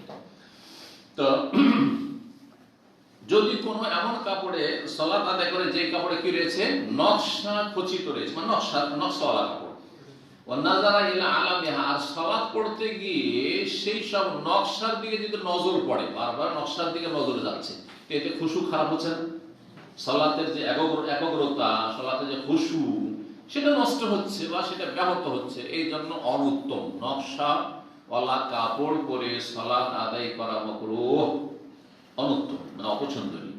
এইরকমই মুসাল্লা, আজকালকার একবারে হাতে নাতে বাস্তব আপনার মাসলা, সেটা হচ্ছে আজকালকার অধিকাংশ মুসাল্লা জায়েজ নামাজগুলি হচ্ছে নকশা খচিত, আর এমন আকর্ষণ নকশা, লাল রং, আকর্ষণীয় রং, আর বিভিন্ন রঙে এমন সাজা আছে, সালাত পড়ছেন, ও দাঁড়িয়ে আছেন, তা ওইদিকে নজর, রূপবতী ওইদিকে নজর যাচ্ছে, সেজদাতে ওইরকমই নজর যাচ্ছে। এত আকর্ষণীয় কার্পেটে অথবা জায়েজ নামাজের সালাত আদায় করা অপছন্দনীয়, অপছন্দনীয়। এইরকমই সামনে পর্দা, যার পর্দা ঝোলা আছে, ঘরের পর্দা, ঘরে পর্দা থাকছে না, অনেক নকশাওয়ালা পর্দা অনেকের বাড়িতে থাকে, আর সালাত আদায় করার সময় ওইদিকে নজর যাচ্ছে, তো এটা অপছন্দনীয়। এই হচ্ছে এই অধ্যায়ের উদ্দেশ্য। 373 নম্বর হাদিস, মায়েশা রাদিয়াল্লাহু তাআলা আনহা বর্ণিত, আন্না রাসূল সাল্লাল্লাহু আলাইহি খামিসাতিল লাহা আলাম, নবী সাল্লাল্লাহু আলাইহি ওয়াসাল্লাম একবার সালাত আদায় করলেন এমন একটি চাদরে যেটাতে নকশা খচিত ছিল। কি ছিল? নকশা ছিল। আলাম, আলামের বহুবচন। ফানাযারা ইলা আলামে নাযরাতান, একবার দৃষ্টি পড়লো, নজর পড়লো সেসব নকশার উপর, নকশার দিকে চলে গেল নজরটা সালাতের অবস্থায়। ফালাম্মান সারাফা, তারপরে যখন সালাম ফিরলেন, কালা বল ইযহাবু বিখামিসাতি হাযিহি ইলা আবি জাহাম, এই আমার নকশা খচিত চাদরটিকে আবু জাহামের কাছে নিয়ে যান। আসল ঘটনাই ছিল যে আবু জাহাম নামক সাহাবী নবী করিম সাল্লাল্লাহু আলাইহি ওয়াসাল্লামকে এইরকম নকশা করা সুন্দর কাপড়, দেখতে খুব সুন্দর ছিল, ওইটি তিনি হাদিয়ে দিয়েছিলেন, গিফট করেছিলেন। ইয়া রাসূলুল্লাহ, এটা আপনার জন্য গিফট। ঠিক আছে, চাদর গ্রহণ করলেন, তাতে কোনো হারাম ছিল না, মানে রেশম ছিল না, কিন্তু একটু নকশা ছিল। কিন্তু সালাত পড়তে গিয়ে একবার নজর পড়তে দেখুন না, এটা খুশু কি হচ্ছে, ডিস্টার্ব হচ্ছে। তখন সালাম ফেরার পরে বললেন যে আমার এই চাদরটি আবু জাহাম আমাকে হাদিয়ে দিয়েছিল, ওর কাছে নিয়ে যাও, ফেরত নিয়ে যাও। ওয়া তুমনি বে আম্বাজানিয়াতি আবি জাহাম, আর আবু জাহামের কাছে আম্বাজানি নামক কাপড় রয়েছে, সাদা কাপড়, যেটাতে কোনো নকশা নেই। আম্বাজানি কাপড় এমন এক কাপড়, যে কাপড়ে সেই যুগে কোন রকমের নকশা খচিত থাকতো না, সেই কাপড় নিয়ে আসলো। আম্বাজানি কাপড় কেন বলা হয়? আম্বাজান নামক একটি জায়গা মানে ছিল যেখানে এই কাপড় তৈরি হতো, যেমন টাঙ্গাইলের শাড়ি আর পাবনার লঙ্গি বা গামছা, গামছা কোথাকার? হ্যাঁ, ওইদিকে, হ্যাঁ, আরো বিভিন্ন জায়গায় তৈরি হয়। জি হ্যাঁ। তো আমাদের অঞ্চল আছে, বিভিন্ন অঞ্চলে বিভিন্ন কাপড় তৈরি হয়, তো সেগুলো ওই অঞ্চলের সাথে সম্পৃক্ত করা হয়, যে অমুক এলাকার কাপড় এটি। তো আম্বাজান একটি জায়গা, ওই জায়গার সাথে সম্পৃক্ত করে এই সাদা কাপড়, যাতে কোনো নকশা থাকতো না, ওই রকম একটি কাপড় এর বদল নিয়ে আসে। ফাইন্নাহা আলহাকনি আনিফান আন সলাতি, কারণ এই নকশা খচিত কাপড়টি আমাকে আমার সলাত থেকে উদাসীন বা অনবহিত করে দিয়েছে, আমাকে একটু গাফিল মশগুল করে দিয়েছে, একটু মনটা ওইদিকে চলে গেছে বা নজরটা ওইদিকে চলে গেছে, আমার খুশুটা একটু খারাপ হয়েছে, আমি এটা চাই না, এটা খেয়াল করো। এখান থেকে বেশ কিছু মাসলা বোঝা গেল, কিন্তু হাদিসটা সেরে নিয়ে হেশাম বিন উরওয়া বলছেন তার পিতা থেকে বর্ণনা করে উরওয়া বিন জুবাইর থেকে, আর তিনি তার খালা আয়েশা রাদিয়াল্লাহু তাআলা আনহা থেকে নবী সাল্লাল্লাহু আলাইহি ওয়াসাল্লাম বলেন কুনতু আনজুরু ইলা আলামিহা, ওই হাদিসে রয়েছে আমি তার নকশাগুলির দিকে দেখছিলাম, মানে সালাত অবস্থায়, ওয়ানা ফিস সালাত, সেই সময় সালাতে ছিলাম, নজর এমনি পড়বে, শরীরে কাপড় থাকলে নজর পড়বে। ফাআখাফু আন তাফতিনানি, আমাকে ভয় লাগলো যে আমাকে ফিতনায় না ফেলে দেয়, সালাত অবস্থায় ফিতনায় না ফেলে দেয়। ফিতনা কি? ফিতনা মানে মারামারি আর লড়াই খালি না, ফিতনা মানে হচ্ছে আমাকে, আমার মনটাকে ওইদিকে টেনে না নেয় আর আমি সালাতে অমনোযোগী না হয়ে যাই, এটা আমি চাই না। সুতরাং এই কাপড় ফেরত নিয়ে যাও, ফিরিয়ে দাও, আর আম্মা জানি সাদা কাপড় আছে তার কাছে, ওই কাপড়টা নিয়ে আসো। এখান থেকে একটি মশলা জানা গেল যে কেউ যদি কোনো হাদিয়া গিফট দেয় আর সেটা আমার প্রয়োজন নেই, আমি ব্যবহার করতে পারবো না, খামাখাতে আমার বাড়িতে পড়ে থাকবে, তাহলে সেটা ফেরত করা যায়। যেমন আমাকে অনেকে বিভিন্ন জায়গায় সেগে ঘড়ি নেন, ঘড়ি করবো কি, আমি আল ফাজর ছাড়া অন্য ঘড়ি ব্যবহার করি না, আমার কাছে অনেক দামি দামি ঘড়ি কেউ গিফট করেছে, বেকার 1-2 বছর 6 মাস পড়ে থেকেছে, তারপরে কাউকে খুঁজেছি, কাকে দেবো কাকে দেবো, কাউকে দিয়েছি, যার নসিবে যাকে দিয়েছি, করবোটা ওইসব ঘড়ি, কারণ ওইসব ঘড়িতে আমার ফায়দা তো নেই। টাইম দেখা তো মোবাইল আছে, আজকাল ঘড়ির কোনো প্রয়োজন আছে? একটা প্রয়োজন শুধু আছে, সেটা আমি প্রয়োজন বোধ করি, সেটা হচ্ছে হাতের নাগালে আমি সালাতের টাইম দেখতে পাচ্ছি, আল ফাজর বা আল আসর, এই দুই রকম ঘড়ি, যদিও চাই না ঘড়ি। কিন্তু এই ঘড়ি 200-300 টাকা হয়তো, আর সস্তাগুলো যেটা ওটা আপনি হয়তো 100 টাকা পেয়ে যাবেন, কিন্তু কথা হচ্ছে যে আমি সালাতের টাইম গুলো, ইশরাকের টাইম, সর্বোচ্চ সালাতের টাইম সব দেখতে পাচ্ছি, সেই জন্য ঘড়ি রাখি। আমি জিনতের জন্য ঘড়ি রাখি না, আমি এই সাথে ঘড়ি রাখি। এখন অন্য আমার দামি ঘড়ি 1000, 1500, 2000 এর ঘড়ি দিয়ে আমি করবো, কোনো ফায়দা নেই, আমার এই 300 টাকাটাই যথেষ্ট। তো কারণ এটা আমার খরচ, আমি বলেছি যে ভাই এটা লাভ নেই আমাকে দিয়ে, তো আপনি যদি আমাকে ব্যবহারের জন্য বলেন তো এটা লাভ নেই, আমি অন্য কাউকে দিই, কারণ ব্যবহার করতে পারবো না। জায়েজ, ঠিক না? এটা কথা বলবেন না যে না উনি কষ্ট পাবেন, তো কষ্ট থেকে অন্য কিছু দিয়ে দেন, যদি কষ্টে পান তো যেটা আমার কাজে লাগবে সেটা দিয়ে দেন, যেটা কাজে লাগবে সেটা দিয়ে দেন। জি না, কি কাজে লাগবে যদি আপনার না জানা থাকে জিজ্ঞাসা করতে পারেন, যে কোনো ব্যক্তিকে একটা মাসলা উদাহরণ বলছি, আপনারও বলতে পারে সেটা। শ্বশুর বাড়ি গেছেন, আপনার কিছু হাতিয়ে দেবেন, এদিকে 5টা-7টা বাড়িতে লুঙ্গি আছে, আবার লুঙ্গি ধরাচ্ছে, লুঙ্গি করবো ওটা কেন, কি লাগবে, জুব্বা নেই জুব্বা দিয়ে দেন, তাই ঠিক আছে, প্যান্ট নেই প্যান্ট দিয়ে দেন, পায়জামা নেই পায়জামা দিয়ে দেন, পাঞ্জাবি নেই পাঞ্জাবি দিয়ে দেন, যেটা আমার প্রয়োজন সেটা দেন, তাই জি, আর নাহলে দিয়ে না, জাযাকাল্লাহ খাইর। তারপরে মনোকষ্ট হতে পারে শুধু ফেরত করে দিলে, এই জন্য রাসূলুল্লাহ সাল্লাল্লাহু আলাইহি ওয়াসাল্লাম বললেন যে ঠিক আছে ফেরত করো, কিন্তু সে যেন মনে কষ্ট নাই, তাকে বলে তোমার কাছে আরো কাপড় আছে, আম্বাজানি কাপড় আছে, ওই কাপড়টা দিয়ে দাও, যাতে করে মনে কারো কষ্ট না হয়। এবার বোঝা গেছে যে এটা মশলা আমরা জানলাম। এখানে আজকের আলোচনা শেষ করছি। ওয়া সাল্লাল্লাহু আলা সাল্লাম আলা নবিয়িনা মুহাম্মদ ওয়া আলা আলিহি ওয়া সাহবিহি আজমাইন।